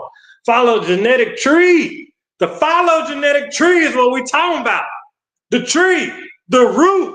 You need to praise and bow down to the root. You got the nerve. Shoot.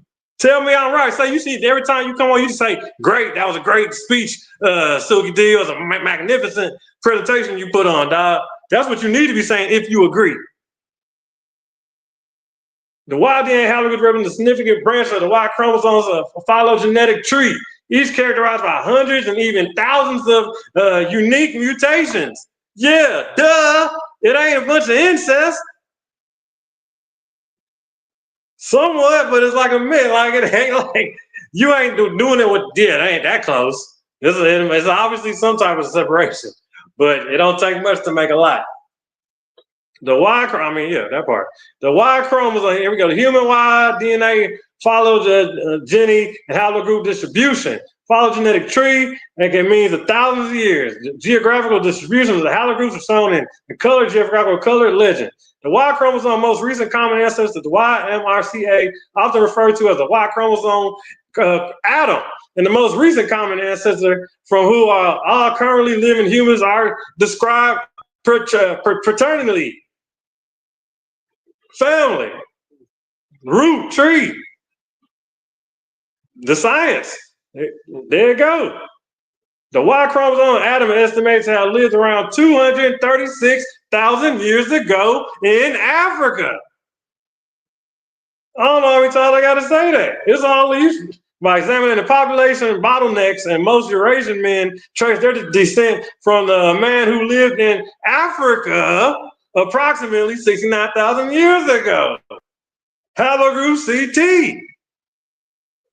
Although Southeast Asia has been proposed that the origins for all non-African human Y chromosomes, the hypothesis that is unlikely. Yeah, although Southeast Asia has been proposed as an origin for all non-Africans, you coming out here talking about that, non-Africans, Y chromosome, that hypothesis is considered unlikely. It don't make no, stop playing. Wake up, you forgot you come from the Great Ape. That's already 1 million years back. To find out your migrations then, good luck with that one. Let me know what you come up with. Got the nerve to be coming out here stepping to me. Other bottlenecks, how about it considered unlikely? Other bottlenecks occurred roughly 50,000 and 5,000 years ago. And the majority of the Eurasian men are believed to be descended from the ancestors who lived 50,000 years ago, about whom were descendants of all of an African lineage. Of an African lineage. There you go. Come on, going to the next one, Karima. Hey, let me know when I got 5 minutes on the clock, too. There we go. Don't take you to China. Let's go I'll hit you to Japan. All right, let's go to China. See what Chinese roots lie in Africa. Research. Robert Lee Huss, 98. Most of the population of modern China, 1/5 of all people living today, owes the genetic origins to Africa. China, You got 5 minutes on the clock. 5 minutes on the clock. All right. Well, the team undercuts any claim modern humans originated in the influence in China. Yep, they search for human origins or political beliefs and pride can be figured probably fossils evidence. Yep. All right, let me go and fly on through. Go on to the next one, Karima. Go and scroll on up. Let me know when I got 2 minutes left. From Science Advance, 2024. From sub-Saharan Africa to China, evolutionary history and adaptation of Drosophila melanogaster revealed by population genomics. That's 2024. Science Advance. Sources. Get your source game up. Going to the next one, Karima. Yeah, we're good now. Yeah. All right, let's go. All right, now these last 3 I'm about to hit y'all with, I'm gonna do these in reverse. So just stay with me. Go one more, Karima. All right, mutation of M9. Let me see. Okay, haplogroup K, haplogroup LT. You know what? Yeah, I'm doing these in reverse. Haplogroup LT, L298, P326. Haplogroup L, M11, M20, M22, M61, M185, M295, South Asia, Central Asia, Southwestern Asia, and Mediterranean. Haplogroup T, M70, M184, USP9Y plus 3178, M193, M272, North Africa, Horn of North Africa, Southwest Asia, and the Mediterranean South Asia, formerly known as haplogroup K2. Haplogroup K, RS, the groups of mutation, M526, haplogroup M, New Guinea, Melanesia, Eastern Indonesia, haplogroup NO, M214, haplogroup M, northmost Eurasia. That's N, haplogroup O, East Asia, South Asia, South Pacific, South Asia, Central Asia, haplogroup O1, F265, haplogroup O8, 1N119, haplogroup O1B, P31, M268, haplogroup O2, M122. Go to the next one, Karima. The haplogroup's mutation M168 occurred around 50,000 years ago. Haplogroup C, We on C now. Haplogroup C in 130, Oceania, North Central, East Asia, North America, and minor presence South America, Southeast Asia, South Asia, West Asia, and Europe. Haplogroup YAP haplogroups. Haplogroups DE, M145, M203, haplogroups D, CTS 3946, Tibet, Nepal, Japan, Andaman Islands, Central Asia, for sporadic presence in Nigeria, Syria, and Saudi Arabia. Haplogroup E, EM996. Haplogroup E1B1A, E38, West Africa, and the surrounding regions formerly known as E3A.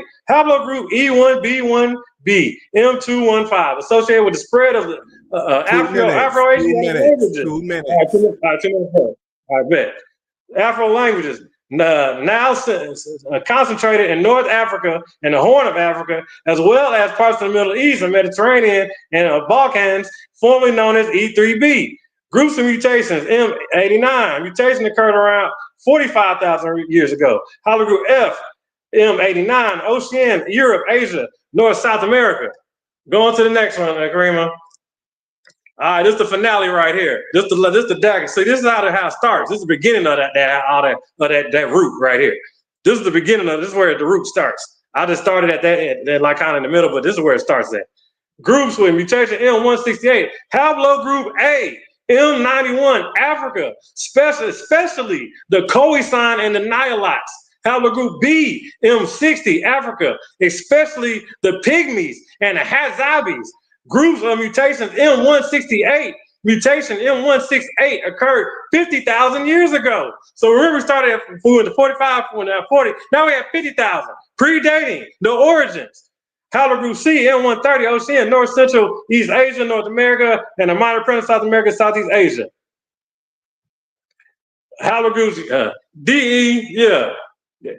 Haplogroup A, man, Africa, Khoisan, man. That's the first. That's the root right there. So you can cut this pie you want. You know what I'm saying? You could come up with we the most diverse place is Africa. You know what I'm saying? That's the root. I done laid it out. Yeah, that's it. That's the genetics right there. Go check them out. It start right there. I really went in reverse for y'all on that last one.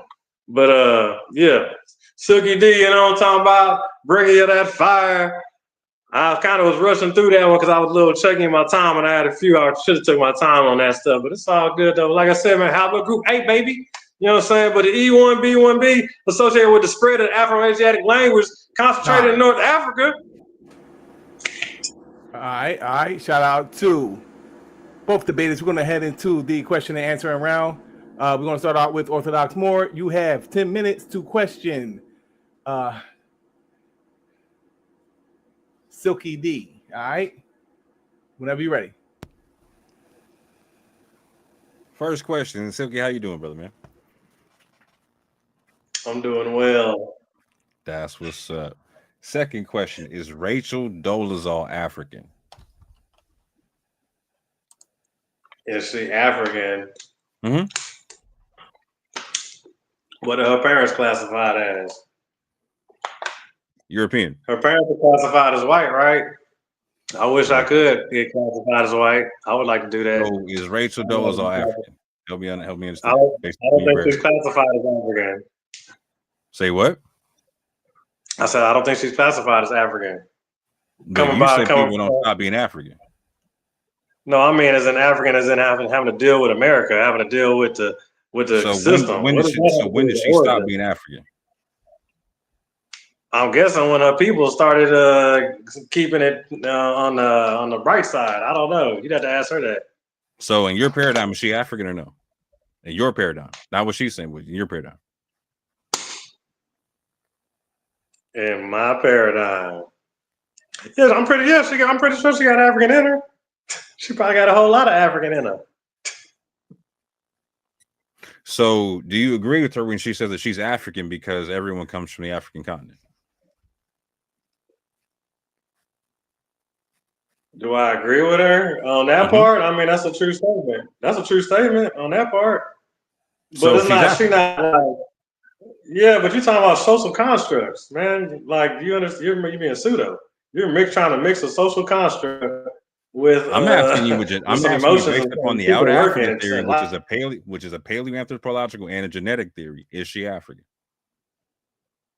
if she African, not African, yeah, she African, but she ain't African. So what if she's African based upon the out African theory, paleoanthropology, and genetics? What do they mean in genetics when they say a non-African lineage? Like I showed multiple times in my presentation. Like you showed. As a matter of fact, you just showed a slide. You just showed a slide that said this right here. Hold on. You're going It said off this of some right bad here. info. It said, although Southeast Asia has been proposed as the origin for all non-Africans. So what does that mean when they say non-Africans and non-African lineages, man? That was on your slide. It said it was unlikely, right? You so non-Africans are unlikely? It said that was unlikely, right? It said What the do they origins mean were when they say unlikely. non-African? What does that mean, Silky? Help me understand. They Bro. said that was unlikely, right? So in the papers I cited, it says it's unlikely. They said it was. You talking about? So now it's your papers now. You were talking about my papers. Now you on yours now. You just that. So it's I so know it was that talking about the you're talking origin of a about. particular haplogroup being unlikely, not non-African lineages. Do you understand the difference? Yeah, they used to try to. Well, Okay, yeah, so you what does go it ahead mean and by tell non-African me. lineage? If you understand the difference, what does it mean by Because non-African lineage? Because back in the day, they used to try to be like Europe was the origin. No, that's the multi-regional concept. So in the out of Africa theory, they determine something that so out of Africa equals non-African. What does a non-African lineage represent? You'd have to ask the people that do the consensus, man, and do all the profiling. So this is why we had to do the debate, family, because he does not understand the concept. Out of Africa in and of itself means non-African. So now I'm going on to another question. So what does genetic divergence mean? Admixture? No. Specifically, the opposite thereof. Diversification. Man. My man doesn't understand what genetic. This is a basic definition. So this is in the field of genetics that we're dealing with, right? We're not dealing with social constructs, whatever he's talking about. We're talking about genetics and paleoanthropology. And so this is a basic construct. What does genetic drift mean, brother man? A different environmental admixture. Duh. No, that's not what it means. Okay. So how does a population become? How does one population that descended from Africa, like you talked about, how did they become from being brown-eyed and black-haired and brown-skinned to having blue eyes and blue and blonde hair? You ever heard of a tan? So if you stay in an area and you like keep tanning to the point where you know what I'm saying, you done tan a few shades, and then you have some family members from where you used to be at, and then you moved over where you tanned at, and that area where you tanned at, you had new tanned out babies instead of the area you was at where you was having kind of like different color babies. This is legit comical. This is legit comical. Okay. So okay, now I gotta ask you a question. So now I'm gonna go back down. I'm gonna go back down my line because this one was interesting. You said that there would be no Phoenicians without the Berbers. Can you cite one geneticist or paleoanthropologist in the world that says that? Where did you get the information that specifies that you would not get Phoenicians without the Berbers? Would you care to debate it or something? Do you have any information to that fact? I can show you. Yeah, I can show you that. You want to debate it? Oh, if you need to debate that, I'll gladly do it. But you didn't show anything in your slides, and again, I literally showed in my slides that what you're talking about concerning, like you were talking about the Berbers having an Abjad script, right? The Libico Berber script and whatnot, right? And then I showed that the oldest Abjad was a Phoenician script. Again, showing an out of Africa introduction of technology and information into Africa. Do you disagree with this or no? You're talking about Abu Marasia. Do you even know what that means? No, I didn't even mention Iberian immersion. No. Do you reject the fact? Do you reject the fact that any Abjad script is an out of Africa piece of technology? What the Ajaz script? Oh yeah. If That's the oldest one. Abjad script is Phoenician, in which I showed the Phoenician are largely Eurasian, and again, Phoenicia is not even in Africa, right? That's in Canaan and whatnot, right? So is the Phoenician Abjad script, is that an African script or a non-African script? The Phoenicians were seafarers, right? Is that an African script or non-African script, sir? I need you to answer my question. All scripts are African. See? You saw the root. And this is what we're seeing, fam. So we're like, he's literally being Rachel Dolezal trying to run the NAACP by claiming everybody else's technology versus accepting the fact that it's not from them. That it came from the outside into Africa, not from Africa outside. So I'm going to keep on going. Keep on going. Why is the ancestral Berber component considered as a result of a back migration to Africa and largely Eurasian? In 2 debates, you have not answered this, sir. When are you going to show that? You know what? I'm pretty sure plenty of my slides I showed it already. Will say that they've always been there. Have you ever heard of the North African indigenous gene? Have you ever even heard of that? And so why is that again? So why is that component considered as a result of back to Africa migrations and largely Eurasian, sir? Okay. Why do the same geneticists that bring you the out of Africa theory say that the ancestral Berber component is considered as a result of a back to Africa migration and largely Eurasian? Why do they say that, sir? They populated everything. What are you saying? Are you what was that? I didn't hear you. What was that? What was that? You didn't pay attention to none of my presentation at all. So in your presentation, you did not. In your presentation, you did not cite one single solitary geneticist that refuted the concept that the ancestral Berber component is considered as a result of a back to Africa migration and largely Eurasian. This is 2 debates. This is 2 debates. This is 2 debates you failed. Hey, you talking on my time? You talking on my time? This is 2 debates you failed to answer this question. So I'm going to ask you right now: do you have one single solitary geneticist that refutes this concept that the ancestral Berber component is considered as a result of a back to Africa migration and largely Eurasian? Just one. My head on the chopping block. Just one.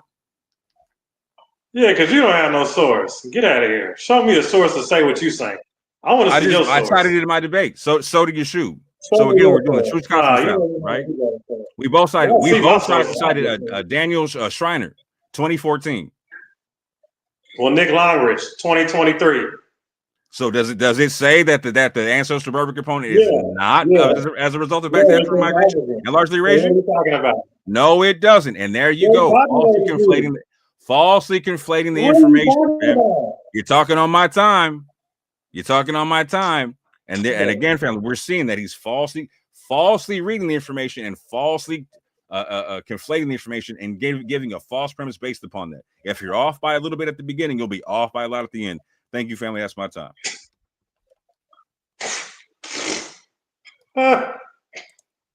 You got some nerve. Okay, so it's on me, right? Yep. On my 10. All right. Now, where does the European component originate from? The European DNA, where does it originate from? Basal Eurasians. The European comes from the Basal Eurasian. Yeah, so like I showed very clearly in my presentation that everything that's south in terms of everything is below CT, and like you said, like you showed everything that's below. I'm answering the question. That everything that's below CT is considered out of a non-African clade. Hey, you're on my time. You're on my time. It's cool. Don't worry about it. I'm answering your question. No, I'm good. No, I'm good. If you don't want to be honest, it's fine. So I'm not being honest. I did not show in that paper about DO that all those clades that I just mentioned were non-African clades. Hey, you're on my time right now. All right. Yeah, have some decorum. So the Amazigh that speak indigenous language from North Africa. Are you saying that that language that's tribal originates from Europe? No, I didn't say that anywhere in my debate. So you're saying they're indigenous to North Africa, correct? No, I'm not saying that. I'm saying So like, where are they from? you failed to mention, like you failed to address in 2 debates Stop. that they're Okay, as a result of a back to Africa migration. That's a yes or no question. So you're saying no. So where are they from then? They're from Europe. So you're going back to Europe. So you're saying the Amazigh come from Europe now. The Amazigh tribe in all of North Africa, the Berbers from Morocco to Egypt, they all come from Europe. That's your answer. Do you stand on that? I'm saying that as a result of a back to Africa migration. Yes or no? Eurasia, 100%.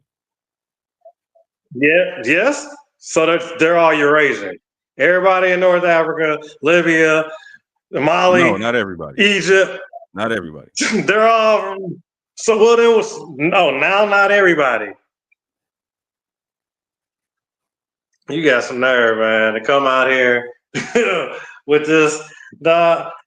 So the Amazigh language, that's a Berber language that's spoken in in Africa. You know that you are aware that it originates from Africa, correct? The Amazigh language. Have I challenged the Amazigh language anywhere?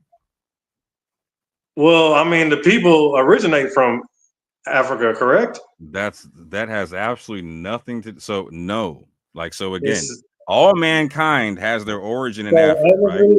But the ancestral Berber component is as a result of a back to Africa migration and is largely Eurasian, which is why I showed you all again when we looked at all the bodies and the mummies, etc., and all the sites that we could find DNA with that, right? All the women were Eurasian, right? Again, the admixture said that even in Morocco and the Turfal people, that they were 2/3 Eurasian. Okay, yeah, whatever. All right, let me ask you something now. Do you know what how the multi-generation genes work? Do you know how the mutation genes work? Do you understand how that works? Mutation accumulation, yes, I understand the concept. From generations. Do you understand what generations mean? Do you know the definition of generations? Enlighten me, just in case I don't know. No, I'm asking you, so you don't know. Okay, yeah, so generations are when generation is a span of time of reproduction. A span of time of reproduction, yes, that's kind of decent for everybody at home. It's when your parents got together and they made you the next generation, and you're not a twin. You're a mix of the two. They call that admixture.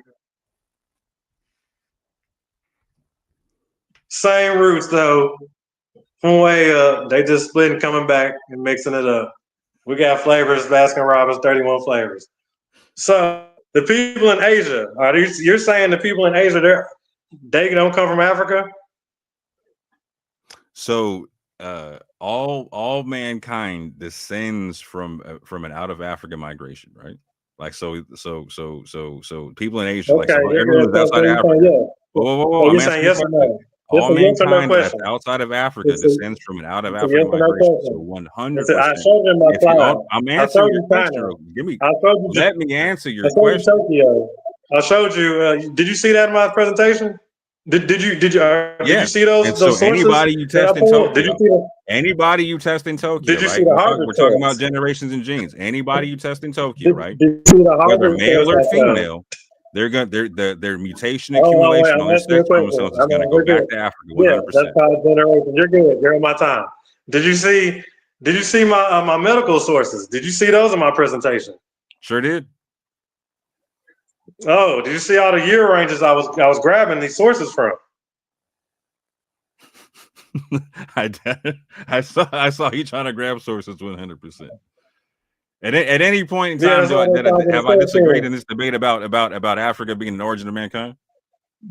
Did you see the medical sources that I pulled?Id you see how many medical sources I pulled? That's a trick play for y'all. I looked at every slide. Get into it. Go to the medical.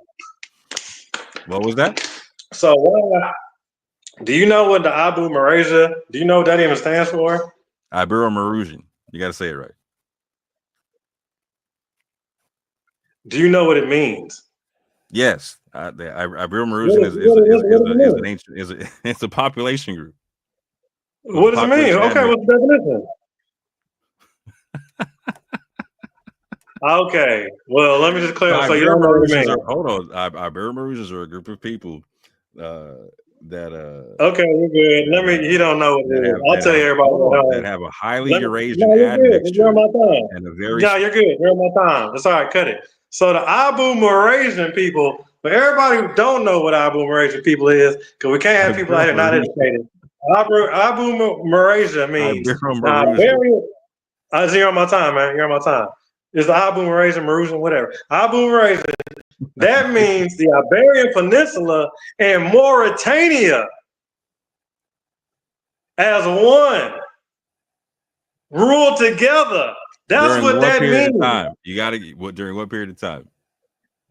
Obviously from Mauritania and Carthage on. You're on my time. Don't ask me. Hey, no, I'm asking you. Tell me what period of time. You supposed to know that. You tell me what period. Hey, Yeshua, Iberian Marusian. What period did Carthage come about? Okay, who founded Carthage? The Carthaginians. This guy. Mm-hmm. So the Moors are Berbers, correct? Partially, yeah. So and the Berbers and all of them come from Africa, right? When the Moors went into Spain, they came from Africa 100%. So even the Moors that came from Spain were African. So the Spaniards that came from the generations that came from them would be what? Some of the Moors had North African lineages. 5% had sub-Saharan African lineages, and the vast majority, the absolute vast majority, had Eurasian lineages. Okay, we're on my time. Okay, yeah. Now, do you understand what the word generation means? Yeah, we covered that one already. Okay, that means it's offspring. So you're going to have different DNA. It's going to mutate a little bit depending on where you at with the mixture of the air. From your father? Do you think that it's possible for you to have a different haplogroup than your father? You're on my time, man. You're on my time. So the North African gene, do you know what that means? The indigenous North African gene, do you know what that means? Mm-hmm. What's it mean? So it means you don't know what you're talking about. So they have something called the Berber haplogroup, right? And then they have something called Can I get a nine? So it's Berber. Again, they have a Berber component. You're on my time. You're on my time. They have a Berber component, which for two debates, you have not been able to show anything other than as a result of back migration and on my time. Have some decorum. So the Berber Amazigh, are they from Africa? Yes or no? They are from a back migration to Africa.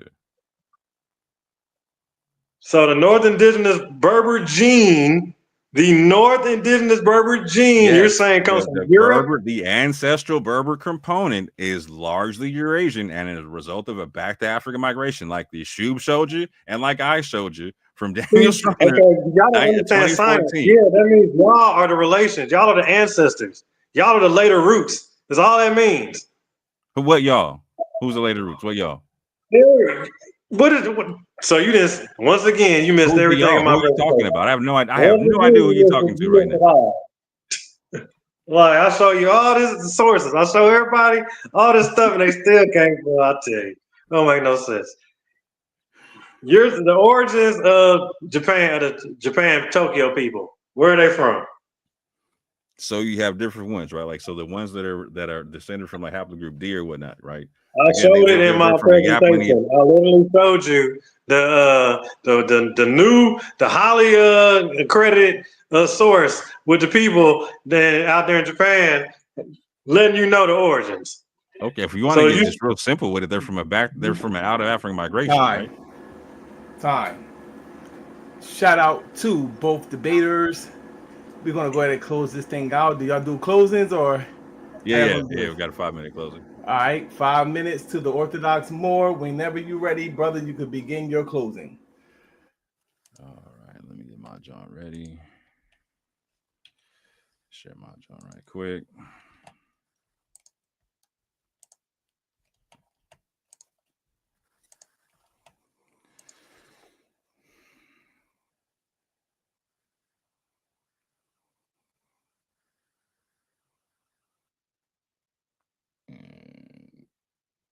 And here we go.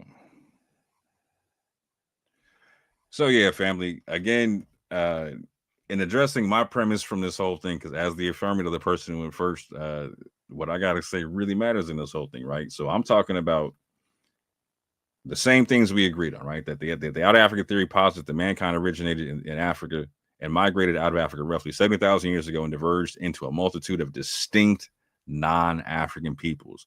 Again, you heard my man trying to refute that everybody just stays African. Even Rachel Dolezal's African still, fam. Remember that. Even Rachel Dolezal's still African. Geneticists say otherwise. Geneticists say that out of Africa literally equates to non-African lineages. I showed you that in my presentation. Premise 2, the out of Africa theory supports the concept of Eurasian back to Africa migrations to Africa 30,000 years ago, etc. Right? Again, my man doesn't want to encounter this in any way, shape, or form. He literally showed you slides in his own presentation that talked about back to Africa migrations 15,000 years ago, but he doesn't want to accept it at all. At all. Much less does he want to accept the fact that the Berbers, like he keeps harping on, for 2 debates, for 2 full debates, he couldn't answer one source, or at least bluff his way around it. Couldn't even bluff his way around it.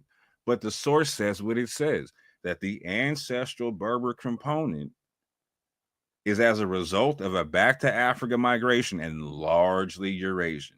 Premise 3, many African populations verifiably either directly descend from these Eurasian back to Africa migrations or show heavy admixture from these back to Africa migrations events, including Berbers, Egyptians, Carthaginians, and Moors. I showed that emphatically.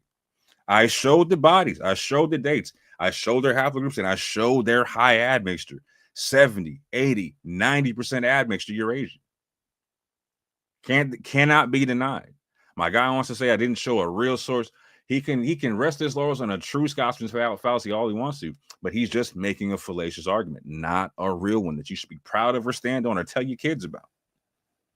Conclusion, the out of Africa theory does not support the notion that either everyone is African, again, descends from Africa, one thing, is African, completely different, or does it defend Silky's 300,000-year Berber continuity paradigm? It's not there. The out of Africa theory does not agree with him in any way, shape, or form in those concepts. Again, counter premise, the Afrocentric out of Africa theory falsely posits that when mankind left Africa, they remained African genetically and did not diverge into distinct non-African people groups. This is what you kept hearing my man say all night. This is why this is why Rachel Dolezal is still African to him, man. Still African to him. Premise number 2, the Afrocentric out of Africa theory falsely claims that North African civilizations built by Egyptians, Carthaginians, Berbers, and Moors are not Eurasian, but African genetically. Again, is there North African components? 100%. Not tripping on that whatsoever. As a matter of fact, my people, my E1A people, contribute to the North African components. Not even tripping on that concept, right? But the issue is are there large, huge swaths of Eurasian ancestry and components in this thing? Yes. And people keep putting their heads in the sand like they're ostriches. You can't do that, fam. You gotta recognize the realness in this thing, fam. Premise 3, the Afrocentric out of Africa theory falsely rejects culture and technology back migrating into Africa along with Eurasian gene flow. Again, my man did not want to accept the fact that Abjad scripts came from outside of Africa in any way, shape, or form. Everything came from Africa. You heard him reaffirming the Afrocentric out of Africa theory all day. Conclusion, the Afrocentric out of Africa theory is built on false premises, and so is Silky's 300,000-year Berber continuity paradigm. It just is. On its face, based upon what he said. Questions that I asked, again, is Rachel Dolezal African?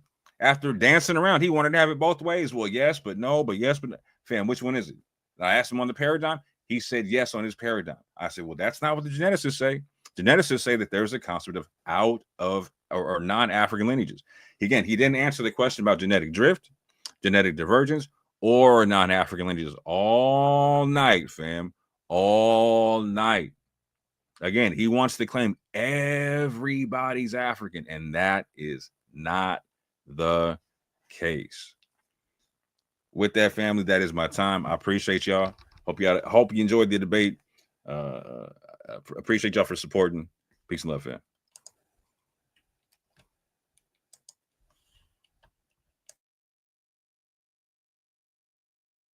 All right, shout out to the Orthodox Moor. Professor Silky, you got the last word. Whenever you're ready, you can begin your closing, brother. You got 5 minutes. Oh yeah, let me go ahead and get it going. Yeah, y'all see those sources I dropped tonight. And you bringing, Joshua got handled by me more than once. So yeah, I'm tired of killing him. He won't step to me. If you want to see me on, we could debate, do the Berbers predate Carthage or found a Carthage? Since you want to harp on Carthage, we could debate that. Let me know, you know what I'm saying? Y'all see what I showed, all right? Everything I showed was backed up by everything all over the place. That's how you debate. That's how you pull sources. That's how you really show your point. You know what I'm saying? You draw everything from everywhere. You know what I'm saying? I brought y'all the best of the best. Medical, Harvard, 2025. Stop playing with me. You step your source game up, what you need to do. Don't ever talk about my source. You need to be focusing on your stuff. Big time. Shoot, that stuff is mediocre to me. Y'all got the nerve to step in front of me. You ain't showing not one source talking about Berbers come from Eurasia. Yeah, they come way later after they populate everything. You come in way late. You ain't talking about nothing from way back. That's some way late current stuff is what you talking about. You're not talking about really nothing older at all. You're talking about way later admixtures. And that's just generation we're mixing all over. A whole melting pot of Baskin Robbins 31 flavors. But yeah, it's your boy Silky D, man. You know what I'm talking about, bringing y'all that hot fire. It was a good debate, you know what I'm saying? I feel great about it, you know what I'm talking about? Hey, for the motherland, we're going to do this one for the home team, you know what I'm talking about? Like I said, y'all see the sources Silky D bringing. Y'all want to go there, go there. You feel me? This is what I present, the type of stuff I'm bringing to the table. I can't even check half of his sources because you don't know what they are, where they coming from. He just steady making stuff up. Show some sources. Every source I showed what it was. Showed it was in my first. So origins Africa. This from Africa. That from Africa. Over this side of the world, Africa. Over here, that side of the world, Africa. This prestigious school, Africa. That prestigious scientist, Africa. That prestigious archaeologist, Africa. That everybody. Like, stop playing, man. Yeah, Silky D, man. Yeah, y'all know I ain't nothing to play with around here. Y'all already know you step in the ring with me. You gonna get that work. Shoot, I ain't about to play around with you at all. Shoot, Africa on the map, you know what I mean? We had to do it one time for the African. I ain't care. Yeah, I had to have this debate. We can have that debate all day long. I ain't tripping to rep Africa, and I got a whole lot more. Don't ever try me. I'll stay loaded, especially when it comes down to that. Yeah, then you trying to bring up the Phoenicians. The Phoenicians were seafarers. The Berbers are all that area, Mauritania. Abu Maray, all that's the Phoenician area, Levant, all that. And around Eurasia, the old world, go look at the old world. That's Africa, Asia, and Europe, all is one, but that was all considered Africa. Shoot, they even, stop playing, man. Yeah, you got a long way to go, bro. You got a long way to go for everything you're making on Silky D level. All right, you're working on sources. Get that in your head. Working on sources. Don't everybody out there working y'all sources. Stop coming out here with them sources we can't check. I want to be able to look at something, go find it, and go check it out myself. I want to go look at it on my own computer. Sure, I don't want to just go off whatever you done typed up, whatever you done doctored up, whatever you done cooked up. Nah, bring some sources. We'd like to see them. Yeah, man. Silky D, you know what I'm talking about, on top, baby. Undisputed, always bringing the heat. You know I ain't coming to play around. Y'all see I'm loaded with sources all through my rounds. Ain't no yielding over here. You know what I'm talking about? Timed it out perfect. All those sources right there, they all was in my favor. They all showed what it was. Supposed to be out of Africa, right? Well, whoop, there it is. There it go, right there, right in your face. You know what I'm talking about? You ain't got to read the whole book, know the story, baby. You know what I'm saying? That's the root. That's where it goes. Even a Chinaman told you that. I got Harvard to tell you that. I got the medical field to tell you that. True, I got science, the whole consensus to tell you that.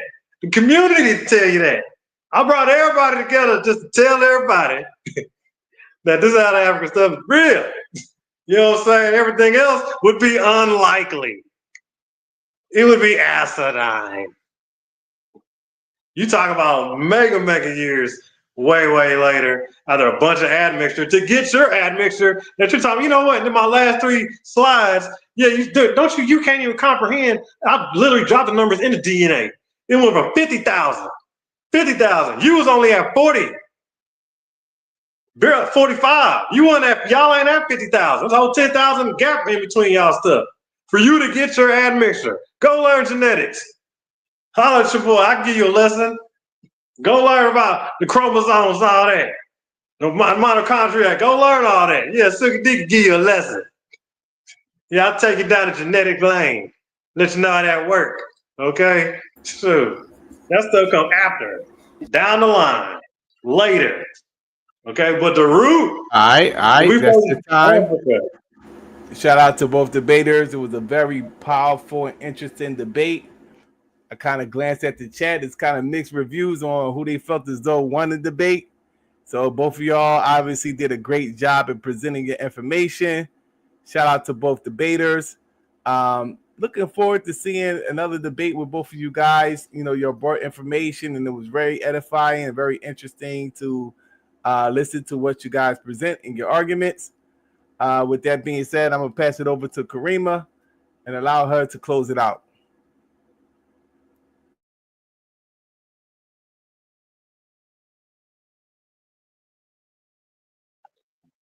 Big shout out to Karima for holding us down tonight. Thank you. Thanks for tuning in. Please hit the like out the door, in the door, when you come in, out the door, whatever. Thanks for tuning in, though.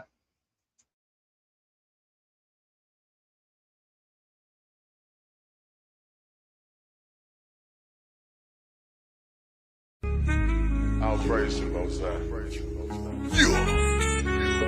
Yeah, that sound good, y'all. Hello. What we doing? Hey, cook that up, Kali. We still getting to the money, got these haters in they feel. Lil' homie, let them chill. Most I told me, finches hit my enemies, my footstools. We ain't got no beef for real. This here, this how we live. Look here, homie, we still getting to the money, got these haters in they feel. Lil' homie, let them chill. Most I told me, finches hit my enemies, my footstools. We ain't got no beef for real. This here, this how we live. Look here, homie, be still. They said you got the call, they trying to blackball you. Play what they own, bro. You can't blackball a boss. The whole world, they hate Israel. The way you hate your neighbor, might as well pull the trigger on yourself. You know we get excited by the smoke. Every day we casting flesh. Save my treasure stored in heaven, we gon' blow the rest. They disrespecting and we check. The bank that causing kept it still. They asking others about my business, but I ain't got no instant messy. I still deal with ox direct. Cause your person don't mean you respect. Your outlet don't get no credit if the ox ain't in it. Money answer all things, and you got all these questions. Playing Vic. Look, I employ slavery. If you broke, just say it. Yeah, them crews in the hood, Jews in the hood. I caught them clues, now I'm good. I broke it down, he understood my all to you. Filtered through, you found a few, I'm good. We what we sold, this here exclusive. They like, hey, folk, look what you doing. We still getting to the money, got these haters in they feel. Lil' homie, let them chill. Most I told me, finches hit my enemies, my footstools. We ain't got no beef for real. This here, this how we live. Look here, homie, we still getting to the money, got these haters in they feel. Lil' homie, let them chill. Most I told me, finches hit my enemies, my footstools. We ain't got no beef for real. This here, this how we live. Look here, homie, be still. Most I told me, be still, give a room to work. Know my move, we work. If faith ain't good, don't put the work in. In the spirit flexing, that my day job. Getting the mode out my own, I don't know what they are. Before I got the blueprint, and I'm too legit to quit. Let it spark in the dark, be a light, got it lit. Trying to map my movement, got my haters pondering. The odds set the question there, they wanna know if you still lit. It hit different, you authentic. A lot of us pretending. We do it for the Lord. Got my own motion, who are you to judge? Look most high first, none above. In the spirit, we locked in. They'll come against your plot. You know Judas said, yeah. We spit them scripts, they barely now. Came on slave ships, then you not black. You know they tell you everything. Isaiah 30:20, yeah, we bad. You see what happened when they tried to rail the train up off the track. False witness, hypocrite. We throw shots back, now they feel hit. Must go get it. We still getting to the money. Got these haters in they feel. Look homie, let them chill. Most I told me finches hit my enemies, my footstools. We ain't got no beef for real. Just here, this how we live. Look here, homie, we still getting to the money. Got these haters in they feel. Look homie, let them chill. Most I told me finches hit my enemies, my footstools. We ain't got no beef for real. Just here, this how we live. Look here, homie, be still.